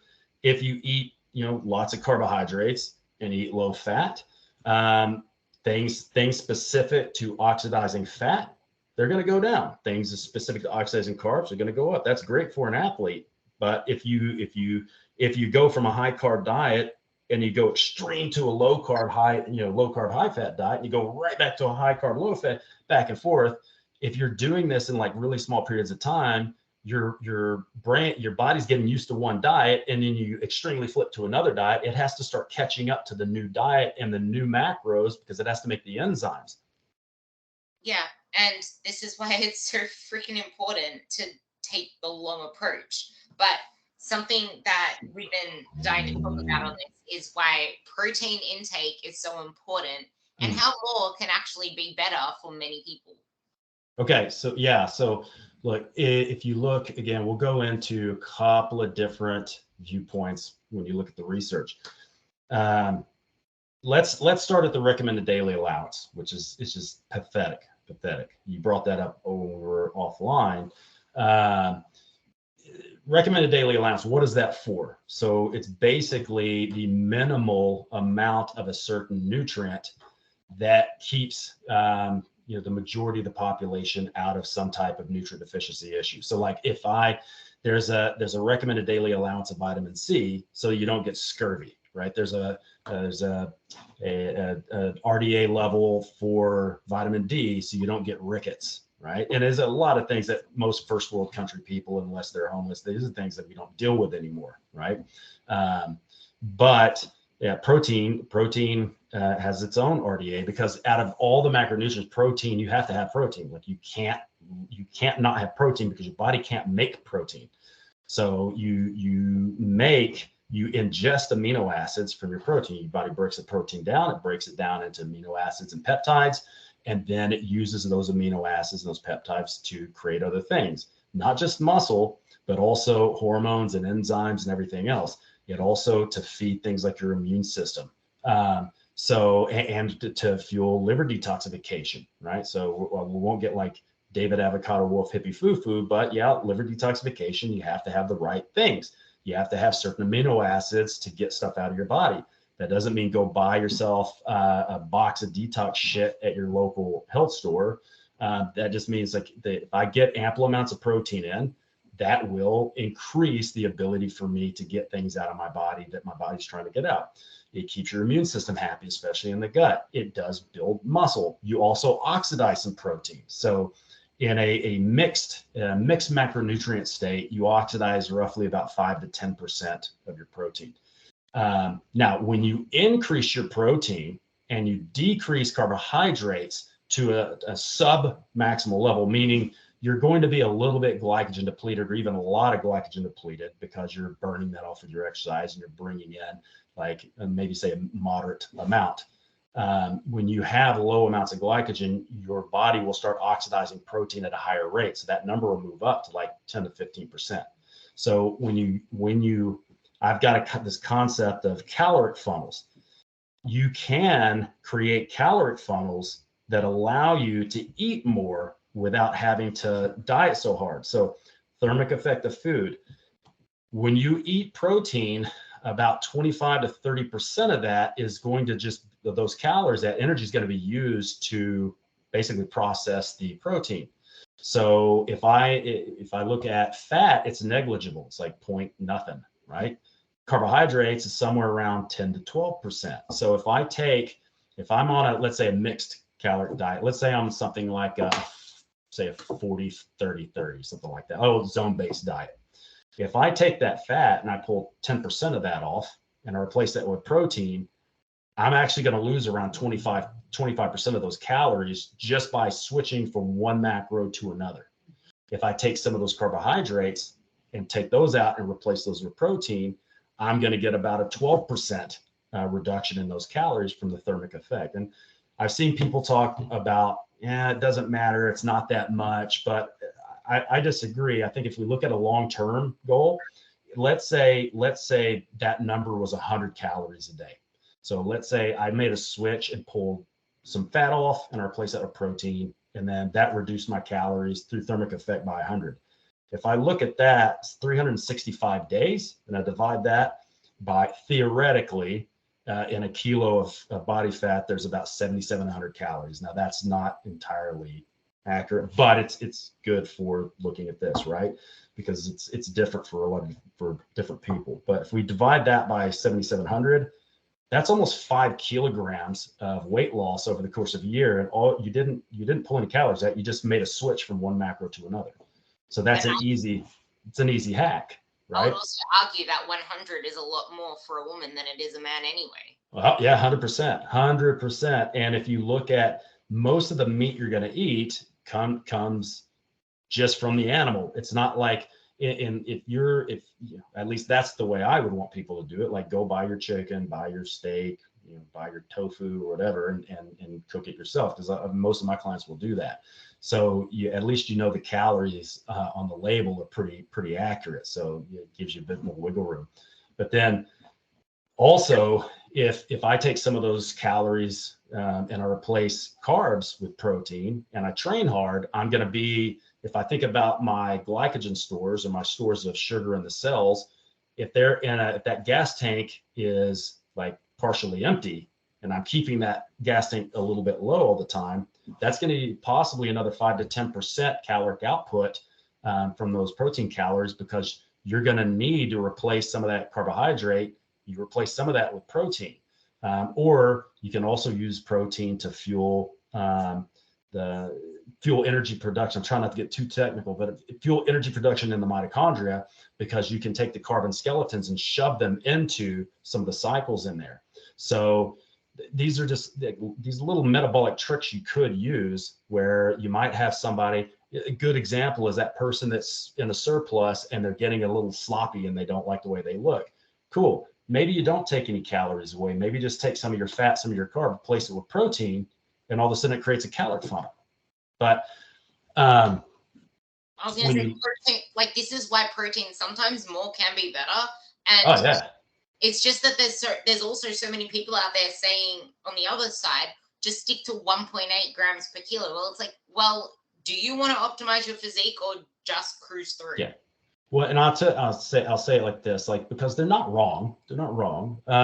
But if you like, in a lot of these guys, again, it's going to be the evidence-based crowd, right? So they're looking at the literature, and the literature comes out, says when they've compared, say, 0.8 to 1.6, the people that ate 1.6 had a better body composition. They put on more muscle, they lost more body fat, they had more energy, they were able to control their appetite better. So there's a lot of benefits to that.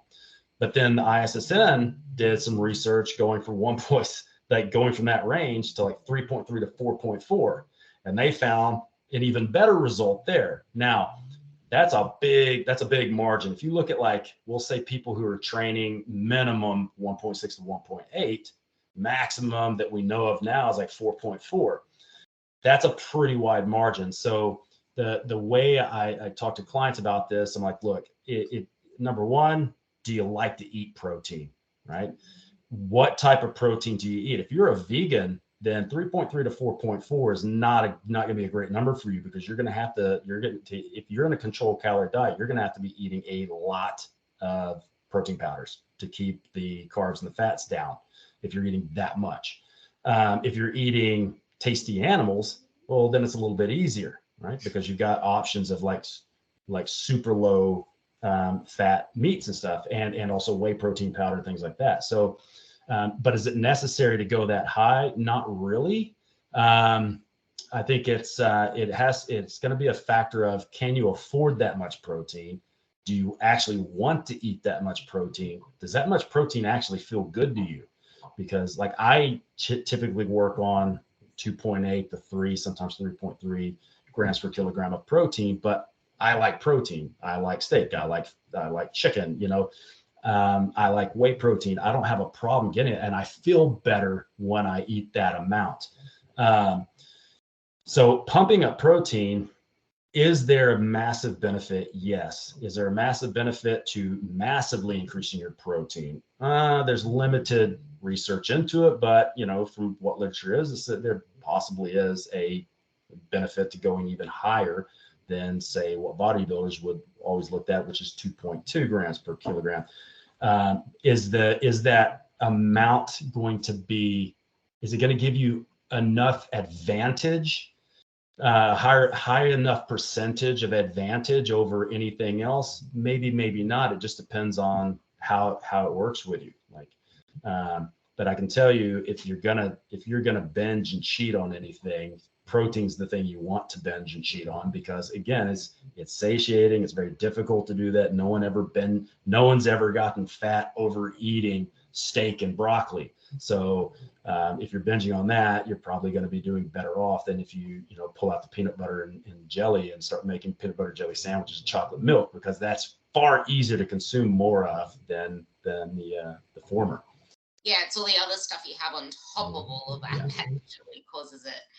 And with that, it's kind of the whole micro deficiencies can store fat loss and prevent muscle building. And a lot of people are even nutrient deficient, even when they're overeating. It's just worse if you're undereating. Yeah. Well, yeah. And the thing is, like, when you look at anything, your body likes to live in this state of like this range of homeostasis. Unfortunately, is if you've tipped the balance too far one direction, and you've gotten a little bit overly fat, and you don't like the way you look, and you want to get that down, you want to change your body. Your homeostatic level now is the body you're living in. If I want to change that, I have to tip the scale back the other way. So when you look at like a normal amount of energy intake, if you're eating a lot of whole foods, could you get enough of the nutrients? Maybe not. It depends on how good your food source is. Food is drastically under nutrition nowadays. And so if I wanted to tip it one way, so like if I want to undereat, I'm going to get even less food that has subpar nutrition when you compare it to 100 years ago. So it might be a good idea to get yourself a high-powered multivitamin, multi-mineral, because all of these processes, all these enzymes that you're driving, all these pathways are dependent on a lot of cofactors, and those cofactors are the vitamins and minerals. So if you're eating less food, you already have a drop in how much nutrition you're eating. But if you're training, you still have an increased need for these cofactors. You still have this increased need for these minerals and these vitamins.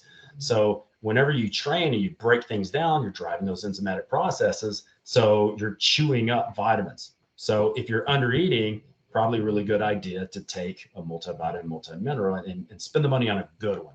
Don't go to Costco or Walmart and buy it. Like get a good one, like Thorn Research, Metagenics, Pure Encapsulations, Nutridyne, something like that. That's Life Extension is what I got my girls on. Life Extension is a good one too. And the thing is, like, not all vitamins are the same. So if you go to, say, Walmart and buy a Centrum for $6, a lot of those, half the time the tablet doesn't even absorb. So you'll poo and you'll see a tablet in your poo. Like, what's the point? You're wasting $6. And a lot of the vitamins and minerals they put in there are the lowest quality ones you could do, and half of them don't absorb anyways. A very funny thing I'm starting to see now is people buying greens powder and protein powder that has multivitamins included in it. Yeah, that's a bad idea. That's a bad idea because look, it's like anything else. You look at like fortified cereals. Like I love cereal. I love my Cinnamon Toast Crunch. And you look at the box and it says, okay, it's 100% vitamin D, blah, blah, blah, blah. Well, if I'm making not here, it's expensive. It's like $12 a box in Australia, but at home it's like $2.50, $3 a box. If I'm going to make a box of cereal that's fortified and it's only going to cost $3 to buy the cereal, and I want to make profit, am I going to pick the best, highest quality vitamins to fortify that with, or am I going to use what's the lowest tier vitamin I need to put in here just so I can put it on the label? So when you look at cheap supplements, especially like in bodybuilding type stuff, bodybuilders are really good with things like citrulline and beta-alanine and creatine. But once you get into like vitamin A and D and E and K and C and B1, B2, B3, and we could keep going on and on, those are probably better off with a really high quality one that's actually going to absorb. And yeah, you're going to spend some money on it. But if you think about, people here have no problem spending $6-7 on a coffee every day. A good high powered multivitamin is only going to cost you like $2 or $3 a day. Two things I want to say. Number one is it's funny because just recently I was seeing people say why Weet-Bix is so good for you because it has iron included, but you just stated case in fact that it's very low quality. Like, yeah, cool, it has iron, but it's not going to do what you think it's going to do in your body. Well, okay. Well, think about what iron is recommended by Australian doctors. If you go to the doctor and you have iron deficiency anemia, doctor's going to put you on Ferrograd C. Ferrograd C is iron sulfate. Iron sulfate is not absorbable. That's why when you take it, it almost never increases your iron and always makes you constipated. Iron sulfate can work really well if you get it through an IV, but it's never going to work well as an oral supplement. So you want to look at something like an iron bisglycinate, something that's chelated, because that actually gets absorbed and will crank your iron back up. So if a doctor is prescribing the wrong iron, what do you think they're putting in Weet-Bix?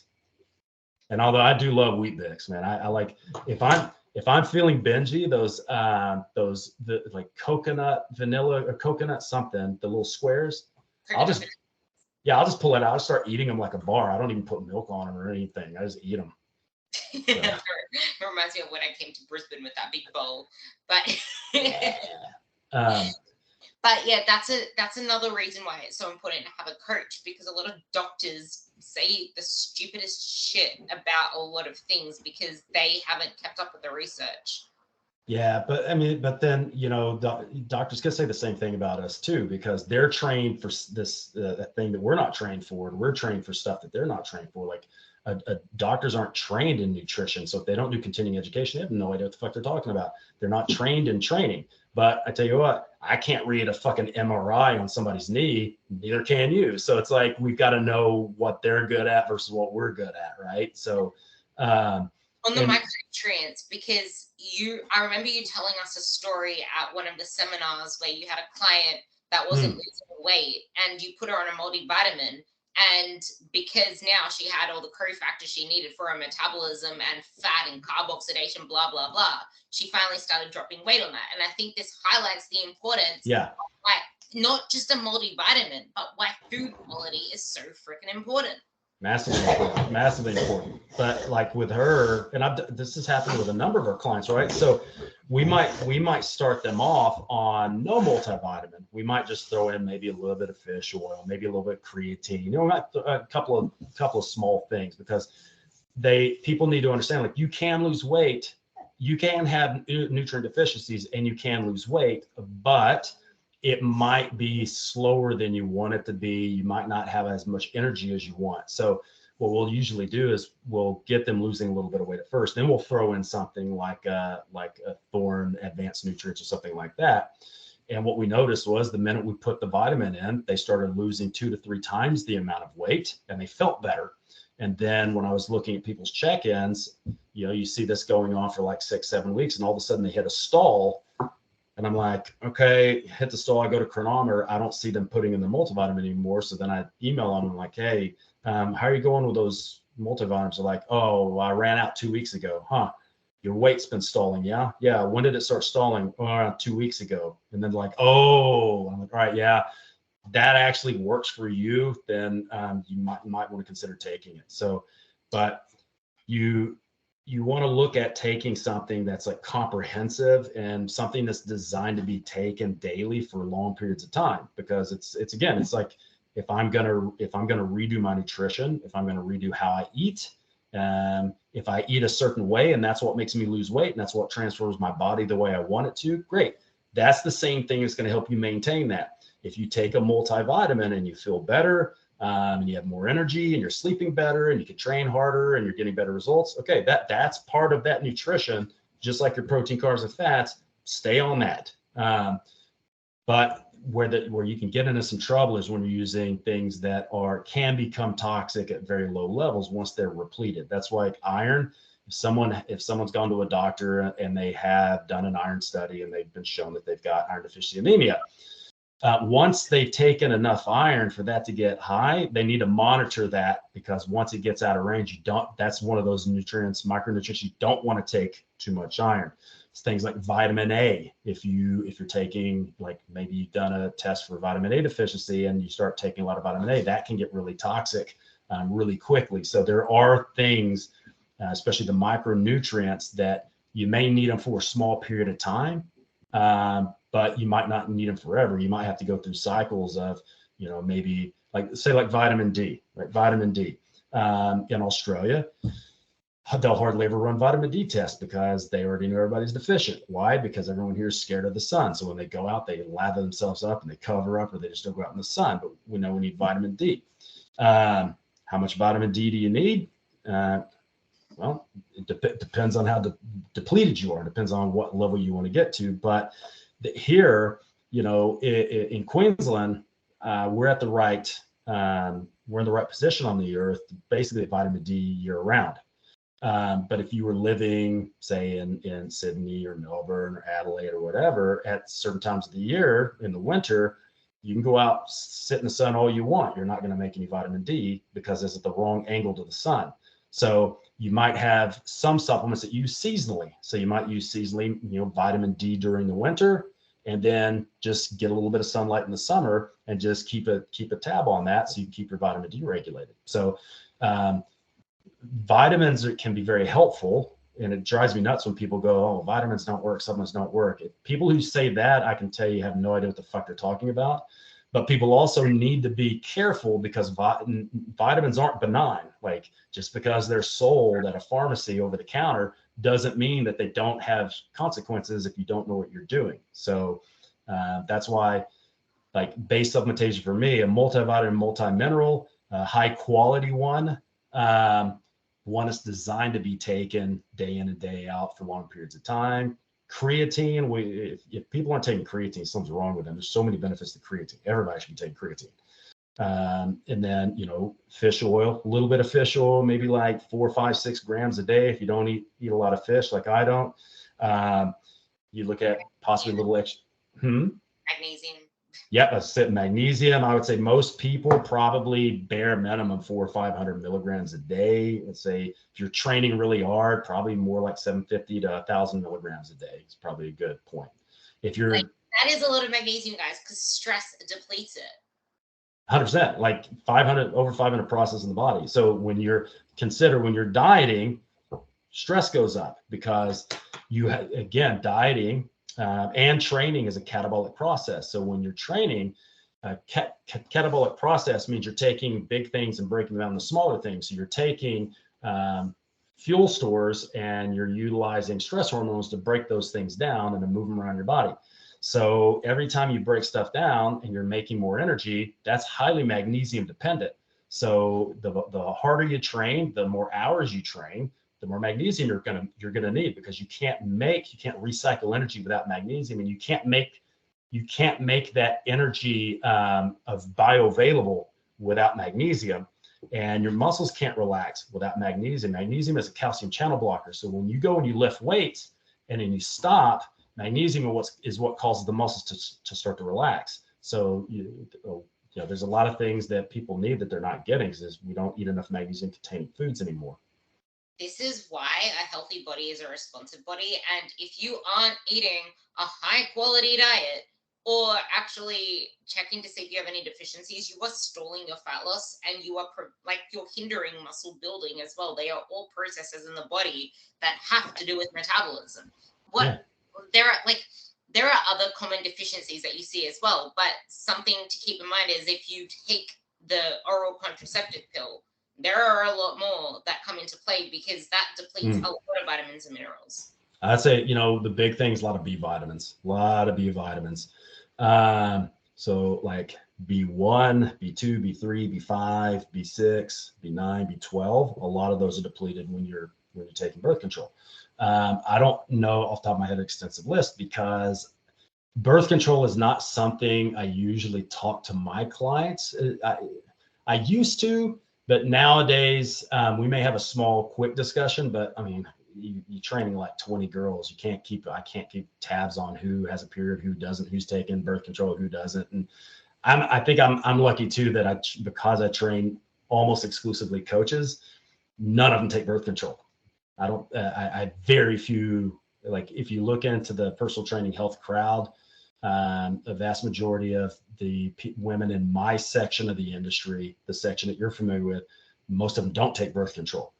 They just practice safe sex in other ways, because they understand that there's some consequences. Like what's the benefit? You don't have a kid, especially if you don't want one, or if you're not ready for one. What's the consequence though? Well, I'm trading off a little bit of poor health outcome for that.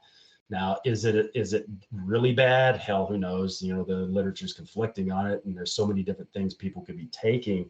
But I 100% would say if you are on a birth control pill, would definitely look at minimum a good quality B complex. I would look at a B complex that is already broken down to what you need in case you have some type of weird polymorphism, especially for things like B9 for like folate, and for B12, and also for B6. So what you'd want to look for is for B6, pyridoxal 5-phosphate. So look for P5P. For the B9, you want to look for methyl tetrahydrofolate, not folic acid. For the B12, look for the methylated version, or a mix where it's like methylated and hydroxylated, or adenosine. But that's when you look at a good quality one, you're going to see at minimum methyl 12, methyl folate, and P5P is the B6. If you're listening to this like, what the fuck, then don't worry if you're one of my girls, because you're taking the right thing. If not, then just write those names down and go back and listen to that part again. Another thing to keep in mind is if you are on SSRIs for anxiety or whatever, it's pretty much the same thing. I actually had a girl who always forgot her vitamins, and every now and then she'd be like, I have no energy, I'm feeling like shit, my sleeping's bad, my cravings are bad. I'm like, have you stopped taking your Moldy? And she's like, holy shit, I keep forgetting. That's why you need to take your vitamins. Well, this is actually a good segue in what you're talking about, like what we just said about things can be potentially damaging. So like on an SSRI, anything that artificially creates more serotonin can be a bad thing. So people who are on SSRI are going to have depleted levels of certain vitamins that you need to make these serotonin receptors work properly. But let's say your client's like, oh, I'm not sleeping well. My buddy told me to take tryptophan or 5-hydroxytryptophan. If you're on an SSRI, that's a big no-no, because it can cause serotonin shock. So what ends up happening is that an SSRI will artificially raise serotonin levels in your brain because of a myriad of reasons why you don't have enough serotonin. You might just have a deficiency in making them. Maybe you have a nutrient deficiency that's preventing that. Maybe you have a genetic issue that's doing that. But if you're on SSRI, you're going to inhibit the breakdown, the reuptake of serotonin. So it's going to sit in the sonic cleft and make you feel happy and make you feel joy and not depressed. If you take something that's going to convert into serotonin, like 5-hydroxytryptophan for sleep, that can create an influx and an excessive amount of serotonin in your brain, which can damage neurons. It can give you'll feel pretty awful. So it can make you pretty, it can actually make it the opposite way and make you super irritated, insomnia, even more depressed. There's a lot of things that can. So if you're going to take anything, make sure you definitely, at least talk to the doctor or cross-reference what you want to take with the medication that you're looking at on like drugs.com, or there's a lot of other places you can look at online, just to make sure you don't actually take something that's going to be contraindicative with the medication you're on.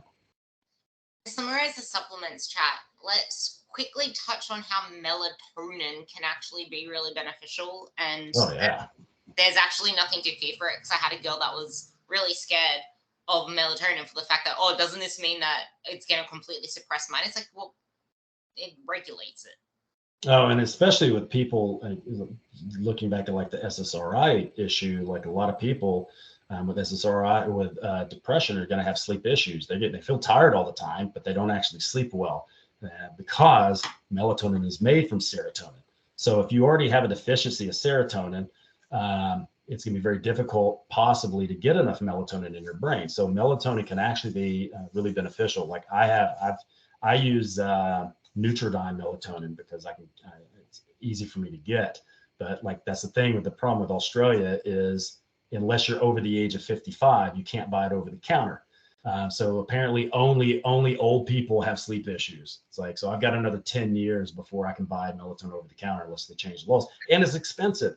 You buy it from the pharmacy, you're paying like $60 for 31 milligram pills or something like that. When in America, you could walk into a vitamin shop and buy for $5 a bottle of melatonin. But anytime melatonin is considered a hormone. So anytime you see a hormone, then government, especially in Australia, is going to get massively involved because hormones are bad. Okay, we can't have that. We can't have it like with the TRT stuff. We can't have a lot of nice bodied dudes with big boners running around. Oh shit, it's crazy to me. But with the melatonin, as far as I know, and I've never been able to find it, and I've talked to Dr. James Laval and some other people about this, there's no negative feedback loop to melatonin. So sometimes when you take nutrients or take certain substances, the body will recognize that you already got enough of it, or maybe you've got an excessive amount of it. It will then selectively lower your own natural production. As far as I know, melatonin doesn't have that issue. So you can take melatonin, as far as I know, and not have to worry about if you get off not making melatonin anymore. Because as well, melatonin isn't just for sleep. Melatonin helps with gut peristalsis, so it helps you poo better. It is a massive kidney detoxifier, antioxidant. There's a lot of other things that melatonin does that's beneficial, not just for sleep, but it does help get not just reestablish sleeping patterns, but it also improves the quality of your sleep and the time that you're having more restful sleep. That's why a lot of times when people take it, they'll say that they dream a lot. Because that is some of the more restful and restorative part of your sleep is when you're dreaming. So if you don't dream, you're probably not getting into like really deep sleep where your brain's cleaning all the plaque out and all the other beneficial things you need for that. So and it's not something to fear just because you're getting crazy dreams. That's another one. Yeah, like, and the thing is, like, if you don't need a ton of melatonin for it to work, but again, just like with anything, everybody has their own range of good and bad, or I want to say good bad, but where it works or it's too much, right? So like Original studies on it was only 300 micrograms of melatonin. So for some people, 300 micrograms might be plenty. Now, for me, I find more around 3 to 6 milligrams is what I take. Now, and that can change. If you take melatonin and you wake up really groggy, you want to make sure you take melatonin early. If you're only going to sleep 4 or 5 hours, don't take it before bed. Don't do the label. What I like people to do is take it when the sun goes down. So when the sun goes down, it gets dark outside, go ahead and take it, because that's when you would be normally making melatonin, your first kind of influx of melatonin anyways. But if you take it and you don't get enough sleep, you will wake up groggy, or if you're taking too much, there's a chance you will wake up groggy. So you might want to cut your amount down until you play with that amount until you find an amount that makes you sleep really well, but doesn't make you wake up and not know where the hell you are. Yeah, that like, it's a really controversial thing out there, which is why you need to be careful who you listen to. It's not something to fear, but. Nah. To summarize just how important it is for food quality, let's highlight the importance of fiber and where the carnivore and keto crowd get it all wrong. Well, okay. So yeah, I mean, Carnivore, friggin'. oh man, you gotta stay a little more neutral. Look, and the thing is, like, if you look at extreme diets like that, like carnivore, to me, everything's a tool. So if you have somebody with like an IBS or IBD, and they feel better on that, knock yourself out. But just like any other extreme diet, you're gonna have to accept that there's nutrient deficiencies. So like if you're on a vegan diet, if you want a vegan diet to do really well, you're going to have to expect to take some supplements, because there's just certain things you can't get out of plants that you get out of animals. Like you can't get any vitamin A. Vitamin A in plants is beta carotene. So your body has to convert that. If you've got a polymorphism that slows down your ability to convert beta carotene to vitamin A, you could have a vitamin A deficiency because you can't make enough of it. Even iron, like absorbable iron, hemi-iron, you don't find it in plants. You only find it in animals. So you might have to take an iron supplement. On the carnivore side, one of the big things I've seen lately, and I just actually got somebody's blood work, one of Max's clients. This guy looks incredible, 6-pack. I've known him for a long time. He's a really good dude. His labs look absolutely atrocious. Like his triglycerides are in the thousands. So, yeah. Well, HDL's like in the 20s. His total cholesterol is over a 350. So there's something wrong. So it's either going to be his diet, or he's got some like really pathological thing that he needs to talk to a doctor about. So he's going to the doctor today to talk to him. I was like, what's he doing, Max? Because he likes to eat a carnivore diet. I said, does he eat carnivore plus veg and fruit? He goes, nah, I think he just eats meat. I'm like, okay, fuck. Like this is a example of somebody who could actually have a genetic predisposition for issues with blood fats, and he's eating a diet that's actually might be a good diet for one person, probably horrible for him. So like the first thing we're going to suggest is maybe looking at the types of meat he's eating and make some switches out, like maybe switch out some red meat for some fish or chicken. I haven't seen all of what he's eating yet, so I don't know. But then also saying, look, you need to eat some fucking plants. You need to eat some plants. Like vegans, they say you need to eat all these plants. Vegans are right. These guys, carnivore, says you need to eat some meat. They're right. If you get both of them to have a baby together, you have a perfect diet. You eat plenty of animal protein, eat shit tons of veggies, and a little bit of fruit, and you're good. But there's a lot of things that fiber does that you don't really get from other things. Like one thing is it scrubs out your insides. It creates bulk. It helps you poo. It scrubs that stuff out. Other things it does specific to the gut is that the cells that line your intestines, they really like to eat fatty acids, but they eat specific fatty acids that are produced by gut bacteria, and those gut bacteria produce those by eating the fiber that we can't absorb, like plant cellulose and other fibers. They eat that, and then they in a way poop out like short chain fatty acids like butyric acid, and that butyric acid is what feeds the enterocytes, or the cells on the inside lining of your stomach. And then those enterocytes now can produce their hormones and their chemicals, and they can, move, and they contract and move the intestines around. Like it allows that's their energy source, just like ours are carbs, proteins, fats. Their energy source is short chain fatty acids, valeric acid. I think it's valeric acid, butyrate, and I can't remember the other one, but but the biggest one I think is butyric acid, which is the same thing you would get out of butter. And so a lot of carnivores go, well, I'll just eat butter. And I'm like, cool. But now you're eating an excessive amount of fat, and you're not keeping the fat balance between what you need to be doing. And so in some people, if they have a genetic issue, and it's mostly saturated fat. Depend. Well, no, because here's the thing. Here's the kicker. Like butter it is almost 50-50 monounsaturated to I think it's like 55% monounsaturated, and then like about half and half. The rest of it is saturated fat. So it actually doesn't have. I guess it matters. Again, you look at food quality too. It depends. Like you're going to see different things with something like a clarified butter and ghee versus the normal, what we would do. And there are going to be some small differences in like grass-fed and conventional. Do we need to worry about that? Who fucking knows anymore? You get too many people arguing about it, and I haven't really looked into it enough. All I know is Kerrygold butter. That's the butter you want, the Irish butter. Oof. But you do have people everyone's got different genetics. Everybody's got different instructions. Some people won the lottery with it. Some people didn't.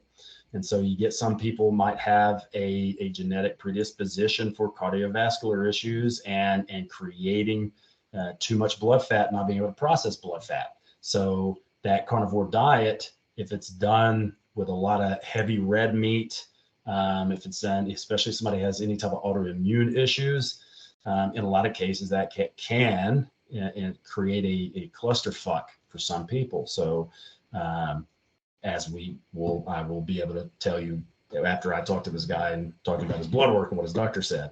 But when you look at, I think in his situation as well, you got a few different things going on. Part of the other piece of it is that fiber does regulate things like bile and cholesterol.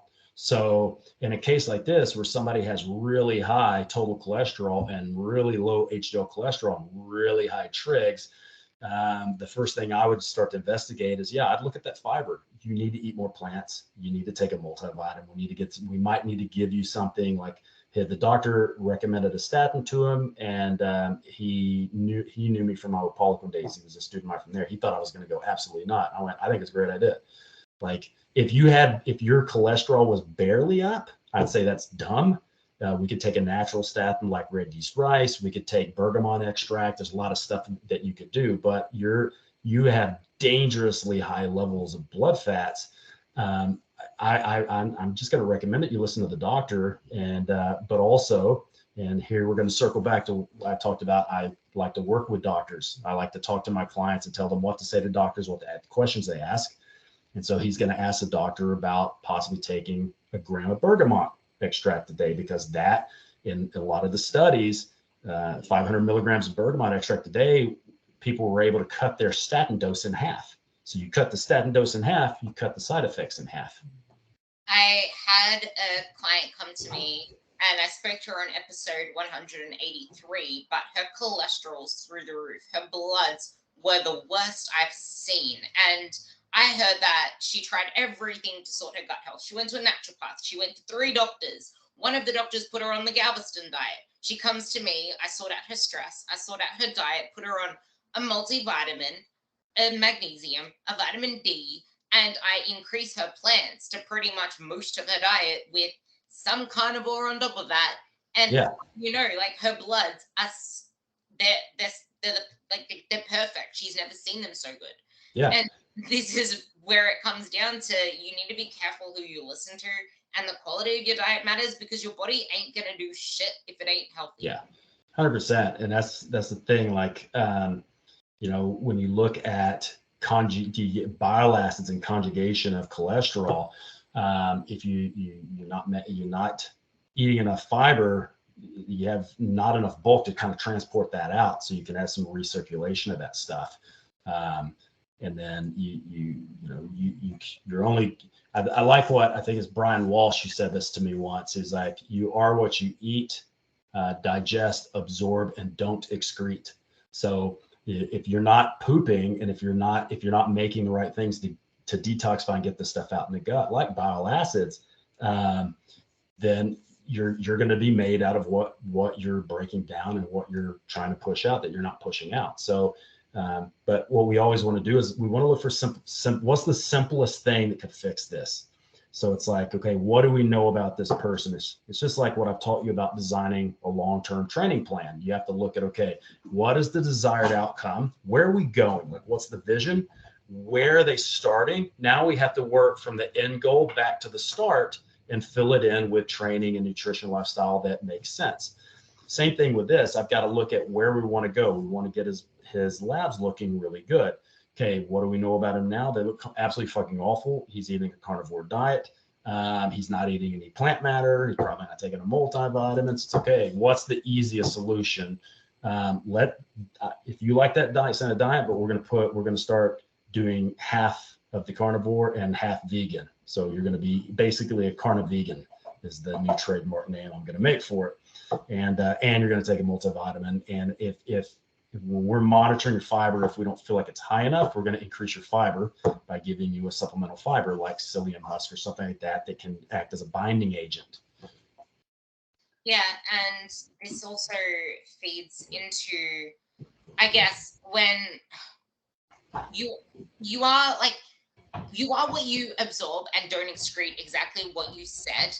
And this can impact how a calorie deficit on paper isn't actually a calorie deficit at the quote-unquote cellular level. Because if your gut isn't doing what it's supposed to be doing, if you're not excreting, if this is where that whole woo-woo excess estrogens comes in, it's just like, it's not your hormones, it's the fact your diet is absolutely trash. Yeah. So well, I think it's interesting too, like, because what is the one macronutrient that no one ever thinks about when they calculate out their diet? Alcohol. No. Fiber.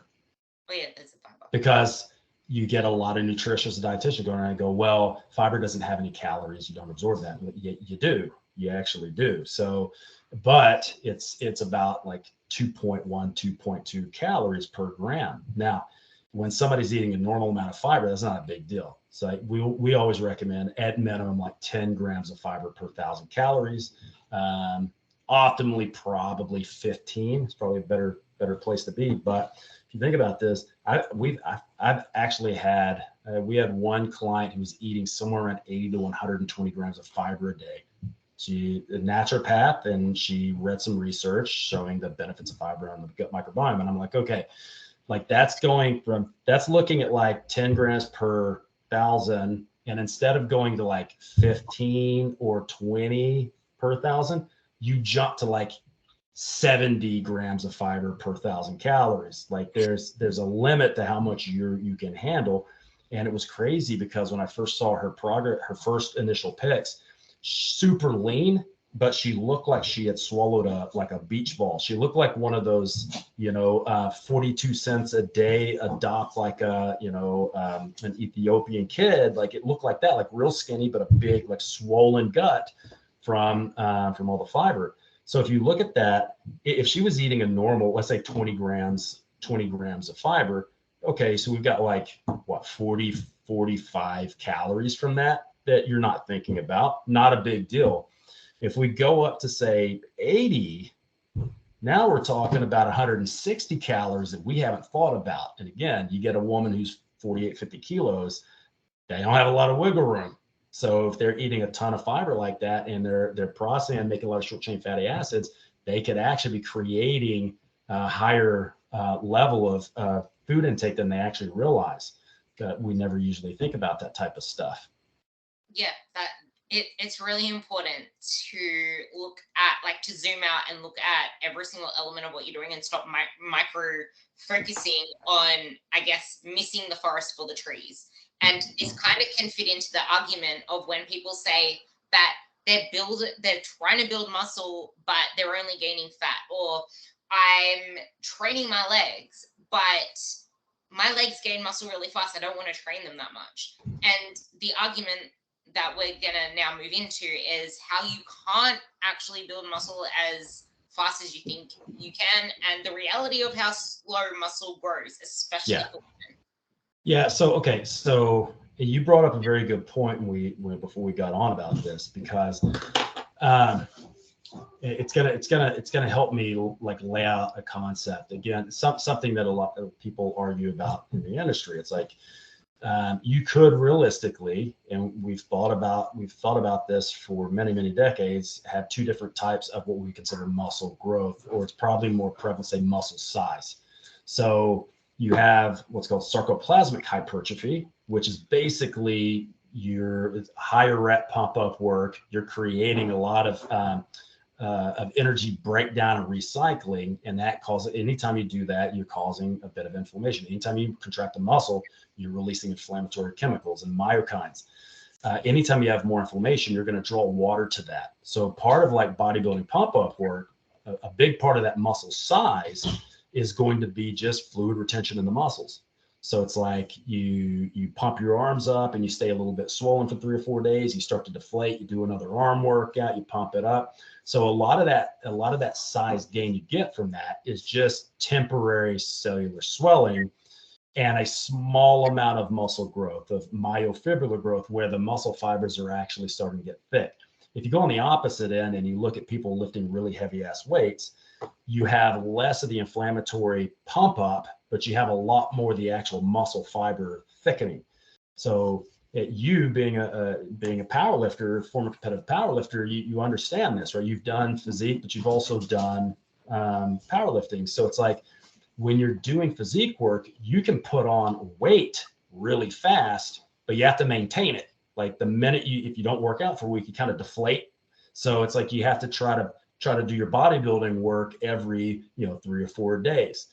If you do powerlifting, you'll notice you're getting really strong. You don't seem to be building a lot of muscle quickly, but it's more dense muscle. The muscle looks harder because it's actual muscle fiber thickening, whereas the sarcoplasmic pump up stuff is mainly intracellular swelling. They both produce increases in muscular size. The heavy lifting produces more muscular size. It's just really slow. The pump up work makes you look artificially bigger, faster, but the actual muscle growth is very slow. So in both of those situations, muscle growth is very slow. Just one gives you the temporary appearance of being bigger than you are, as long as you maintain the pump up, right? So it's just something you said before that I want to repeat because I love it. Before we clicked record, Luke was just like, yeah, the women that think they're special snowflakes, that think they just gain muscle so fast. But the thing is, no matter who you are, muscle growth does not happen that fast on a yearly basis, year after year after year. And on the note of the different muscle growths, that's probably why I have the lines you see in my legs as well, because a lot of the work I've done has been the power work, which has developed that density in the muscle, not the ballooning. And when you do the heavy work, the way I teach muscle fibers and motor units, you have type 1A or type 1, which is going to be more of your endurance-y. They're very resistant to fatigue. When you go out for a long run, it's mainly going to be type 1. They have some muscle growth potential. They grow really well with that, a lot of pump up work. Then you have the type 2X, which is on the other side. Type 2X, or sometimes people call it type 2B. Those are your, really heavy shit lifts or really fast lifts. So they're kind of like your fight or flight muscles. So when you get under a heavy load of, say, like 90%, you crank out a set of 3 in the squats, your brain doesn't understand what you're doing. All it knows is, holy shit, this is heavy. This could hurt me. I'm going to jack up my sympathetic nervous system. So what that ends up doing is when you do a lot of the heavy work, it creates a level of tone in your muscles that you can't get from the pump up work, because it's more of a nervous system phenomenon of keeping your muscles kind of at the ready, kind of like the national, like a national guard, like an army reserve. they're there, they're training in case something happens, but they may not have to go over to Iraq or whatever. So your muscles kind of keep that kind of state of ready all the time. When you do a lot of bodybuilding pump up work, you look swollen, but there's just a difference in that muscle hardness because it's less stimulatory towards your nervous system. Now, the best thing, just be a power builder and do what we used to do in the 80s and 90s, and start your workout with 20 or 30 minutes of heavy shit and then end on some pump up shit. Then you get the best of both worlds. Yeah, and the whole argument though of muscle isn't actually that easy to build, and fat loss is a much faster process. So maybe you can clarify just why fat loss in general is fast, quote unquote, because you're comparing it to the rate of muscle growth, which doesn't weight on the scale and looking full doesn't equate to muscles growing. So if you think about this, because you get that, you'll get a handful of women that they train legs, and what ends up happening is their legs are swollen. Maybe you've done some drop sets, maybe you've done higher reps, maybe you've done some tri-sets, giant sets, whatever for the legs. They're gonna have that temporary swelling. So they take a shower, they go home, they put their jeans on, their jeans don't fit. So they go, oh my God, my legs are getting too big. Your legs are only big temporarily from that because you just worked out. So you may have, if you don't train your legs for say another 5 or 6 days, you put your pants on, your pants fit. So if women have that issue where they feel like their legs are swelling, that you just may think about the amount of volume and the amount of inflammation that you're building in your legs in that workout, and just make some adjustments on it. But it's definitely not muscle. It's not muscle. So if someone actually truly built muscle like that, they would know. They probably wouldn't be going to a trainer anyways, unless they were doing a bodybuilding show or powerlifting meet, because they would already be jacked as fuck. Because people like that are just jacked naturally. I hardly work out right now, and I'm sitting at 12% at 95 kilos, and I haven't worked out. Maybe a couple, maybe 6 weeks, 8 weeks, right? If I go and I hit the weights, and keep in mind, I'm hypogonadal. I'm supposed to be on TRT, but I can't get it here. So I haven't really been on consistent TRT in 6 years. And I'm just naturally a big guy. I've always been huge. I was 105 kilos in high school when I left high school. And I got up to, before I ever did any performance enhancing drugs, I got up to about 110, 112 kilos naturally. And then I used gear to get up to 123, 124 for powerlifting. So, there are some people who are outliers and they don't fit in a normal thing. But most people that are coming to a trainer, unless you specialize in high level bodybuilding, powerlifting, or whatever, most people are not going to be hyper responders to exercise. So if your legs feel like they're getting thick, and it's really fast, it's not going to be muscle. I can almost guarantee you, I also want you to take a little role with the whole fact that you can't force feed muscle growth.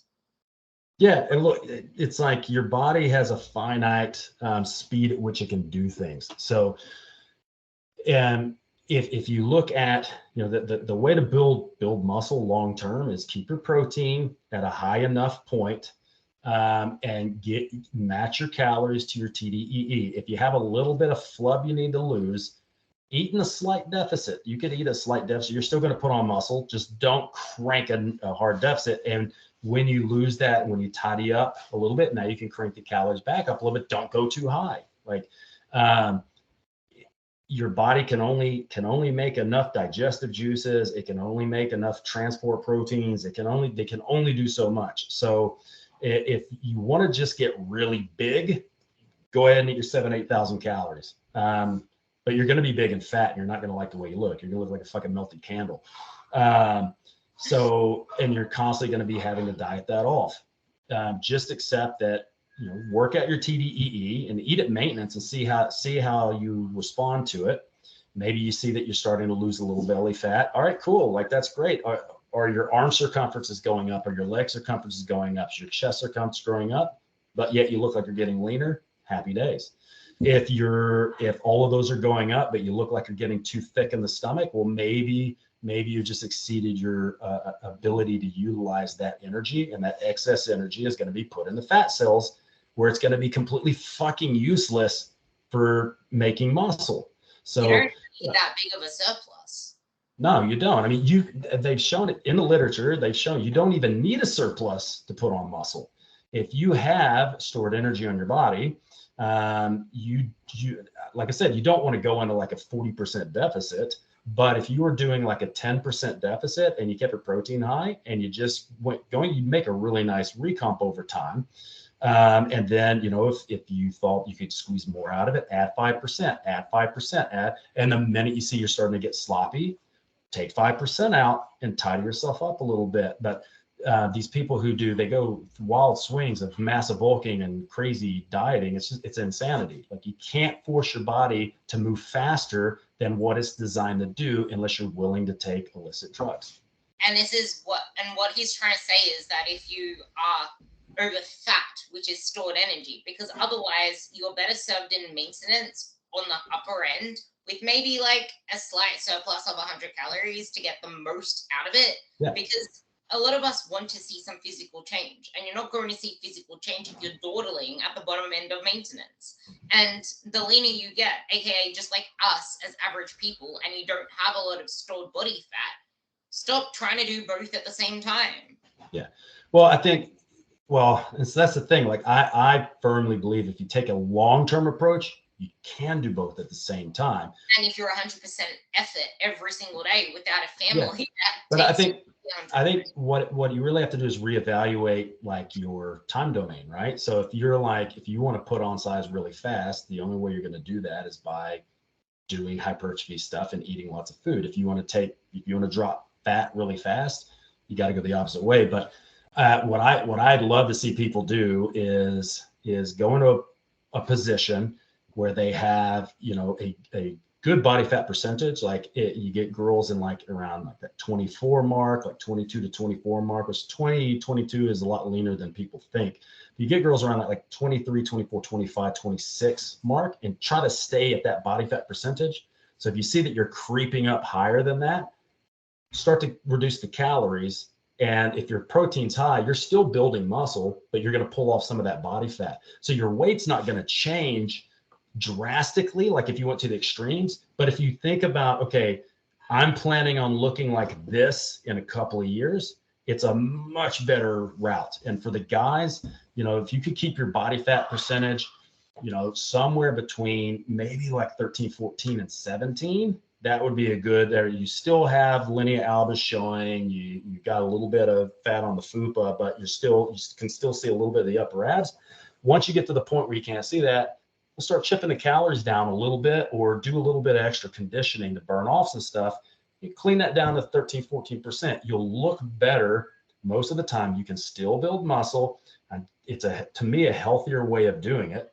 But you just have to have the patience to kind of flog it out and do it over a long-term period of time.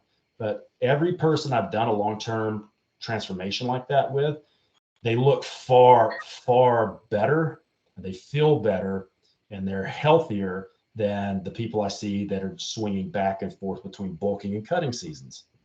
Yeah, I'm going to emphasize those 4 words: a long, long time, because this is the exact approach that I take with my girls. And go figure, because Luke is my mentor who completely revolutionized the way I do everything. And like, literally you did. And unless you guys like appreciate that this process takes time, then you're going to keep doing these big swings and wondering why you can never see permanent results, or even see any results for that fact, because you keep wanting results yesterday. And I think a great way to summarize all of this, which touches on every single point that we've made, which I'm going to split this up into 3 different podcasts, is looking shit before you look fit. And this kind of fits into like on the fat loss side. Yeah, you might look like you have more cellulite than usual because your body is doing remodeling. And on the upper end side of things, because you're feeding your body more than usual, it's looking fuller than usual. But then again, on the dieting side, you're looking flatter than usual. So maybe you can just emphasize the whole looking shit before you're fit with the cellulite side and going Oh, downwards yeah. and upwards? Well, a couple of things. First, really quick, just to kind of tie in what we just talked about with like anabolic process, put on muscle and fellas. When you look at metabolism, you've got this coin, and on one side's catabolism and one side's anabolism. And if you look at how our systems were designed, they were designed to go through periods of feast and famine because we were hunter gatherers. Genetically, we haven't evolved as much as our environment has. So we've gotten to the point where we want to know why we have all these age-related diseases. Well, we're living longer. We weren't technically designed to live that long without getting eaten by a fucking lion or something, or some type of disease. So we're living longer. That increases your potential of having age-related disease. We have far more stress and far more expectations of ourselves, far more pollution, far less food quality. We don't have to hunt for our food anymore. We can massively overeat. So there's a lot of things about the modern culture that our bodies, it's like trying to stick a square peg in a round hole. Like we're making it work, but it's difficult to make it work. So doesn't mean it's a good or bad thing. Like technology is good, like our evolution, our environmental evolution is cool, but just understand that at the core of us, we were designed and we evolved for a specific process, which is hunter gatherers, that type of thing. So if we put ourselves into, we need to understand what those two systems, that anabolic and that catabolic system, were designed to do. The catabolic system is basically designed to get you out of danger and keep you alive. It's designed to slowly break down fuel substrates or even parts of your own body if you're starving to death. It's designed to help you get out of trouble. It's designed to ensure your survival for a long period of time. So that's why it's easier to break things down in the body. It's easier. You can do it for a long time. It's a much easier process as long as you can stay the course. So dieting inherently, from a physiological perspective, is a much easier process than anabolism. It's the mental psychological thing. I always laugh when people tell me that eating in a surplus is so much harder than dieting. If you say that, you haven't been lean enough. If you get lean enough where the side of your ass starts to look like a walnut, you take yourself to that level a couple of times, you're always going to say dieting down to that level is so much harder than bulking and eating in a surplus. I think that the reason people say eating more is harder is because they have this psychological fear of gaining fat. No, they eat too much. They're all eating. They're stuffing themselves full of 7,000-8,000 calories, and when that's completely unnecessary. Again, trying to rush the process. But those catabolic processes have to run quickly because they're survival pathways. Like they have to run for you to get away from an animal. You have to be able to make energy really quickly. You have to be able to trickle energy all day. You have to be able to you have to have processes to break your own body tissue down if you're starving. So just think, like, we're hunter-gatherers. Wasn't a Starbucks and a 7-Eleven on every corner. There were going to be periods of weeks where we might not find any food at all, or very, very little food. So those catabolic processes have to run all the time, and they have to be able to be variable speed, and they have to be able to break things down. When you look at anabolic processes, they're not as important as from a survival perspective. So if you think about like seasonal, think about like winter and think about summer. In the winter, you might have food scarcity. In the summer, you might have a lot more food. So in the winter time, those catabolic processes would be very important to managing body heat, to managing metabolic rate, in order to survive the course of the winter, where we might have a little bit less food. In the summertime, we had ample food. That's when the anabolic process would work, but they were really only there to build back the muscle that you lost over the winter, right? So that's why when you overeat, so if you were a hunter-gatherer person on the Serengeti or whatever, in the winter time, while you're hunting and gathering, you've got ample body fat stores. When those body fat stores run out, you're going to start really tapping into muscle. By the end of winter, you've lost a ton of muscle, you've lost a ton of fat. Now spring comes and you've got ample amounts of food. You're eating. You're going to put that muscle back on, but it's not like you're going to put the muscle back on plus 20 extra kilos. Like you're not going to have like hunter-gatherer dudes like making stone weights to get strong for the winter and like rah, eating plants and thinking like, oh, there's steroids in this plant, I'm going to be the massive this winter. That was not even part of what is in our evolutionary design.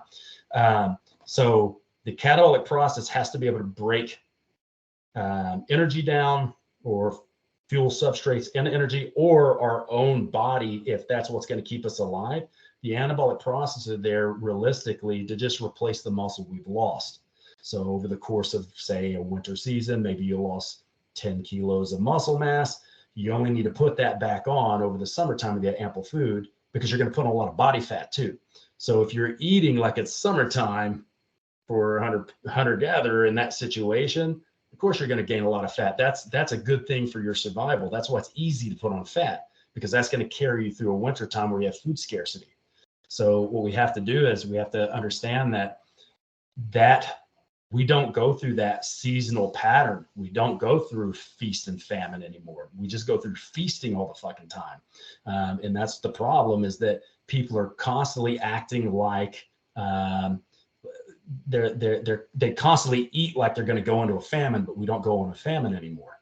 And then they do a program famine where they starve themselves and their hunter-gatherer thing is running on a treadmill or whatever. So if people would just dial down the extreme manner of wanting to lose weight, and definitely dial down what you do after you're done with your body recomposition, because that's one of the big things. People go back to eating all the shit that got them in trouble in the first place.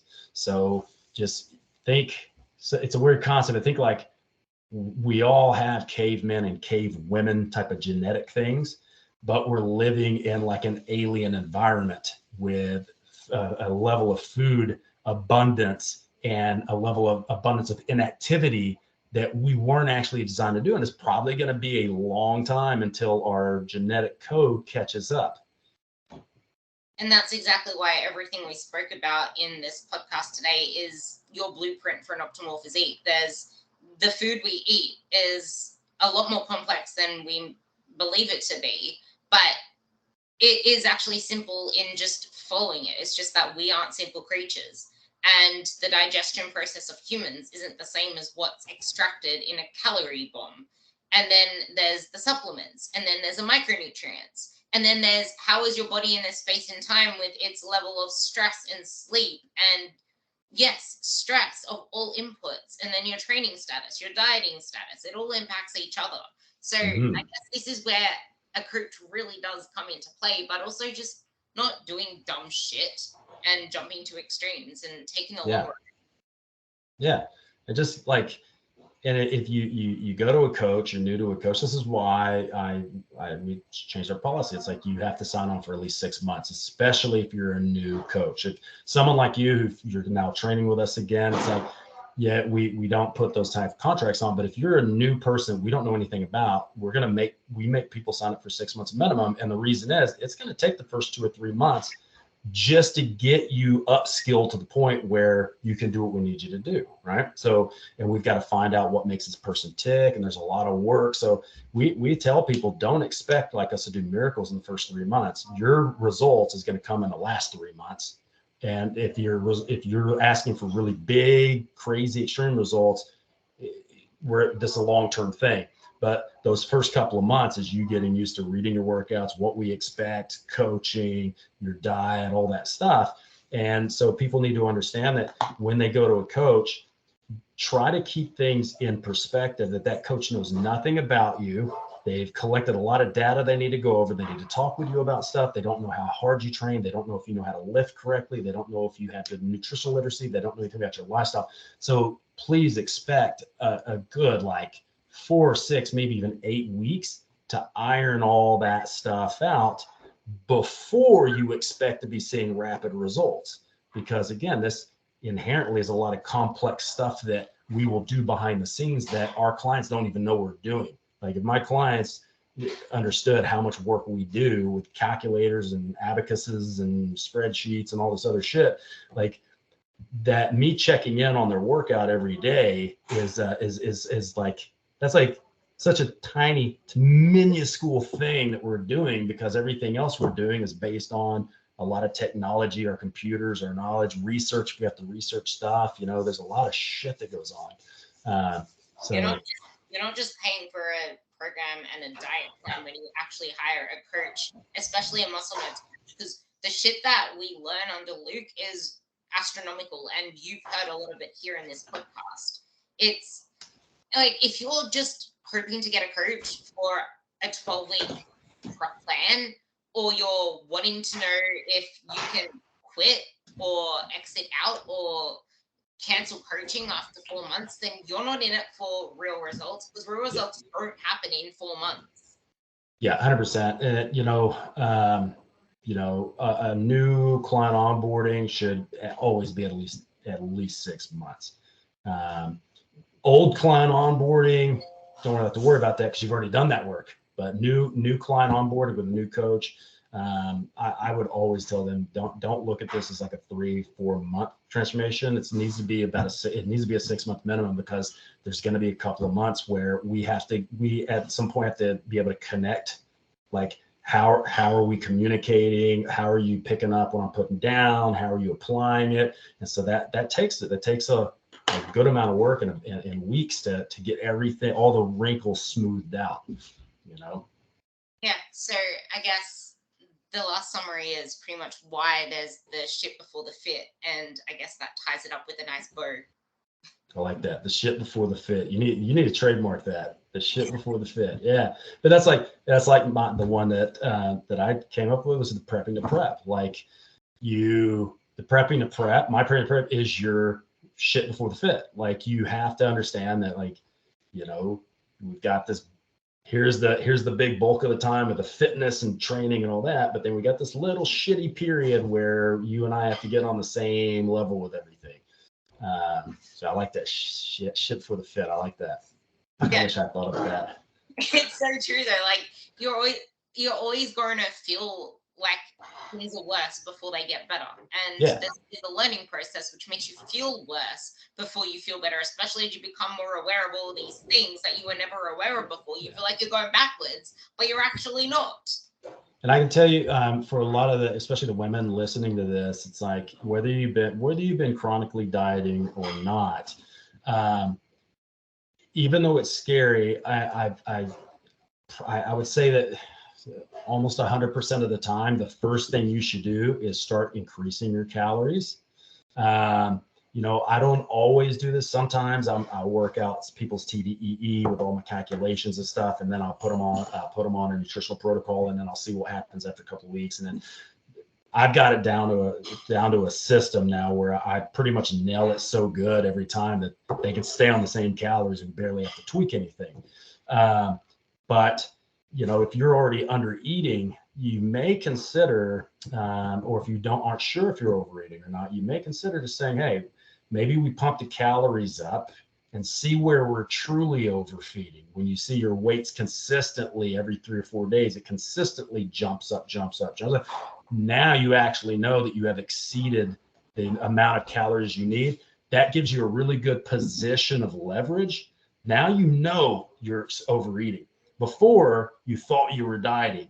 You may not have actually been dieting, or you may still been eating a surplus, but you don't know. It's better to raise the calories a bit, see what makes you actually gain weight, then bring it down. So I actually just used that on one of my AFL girls.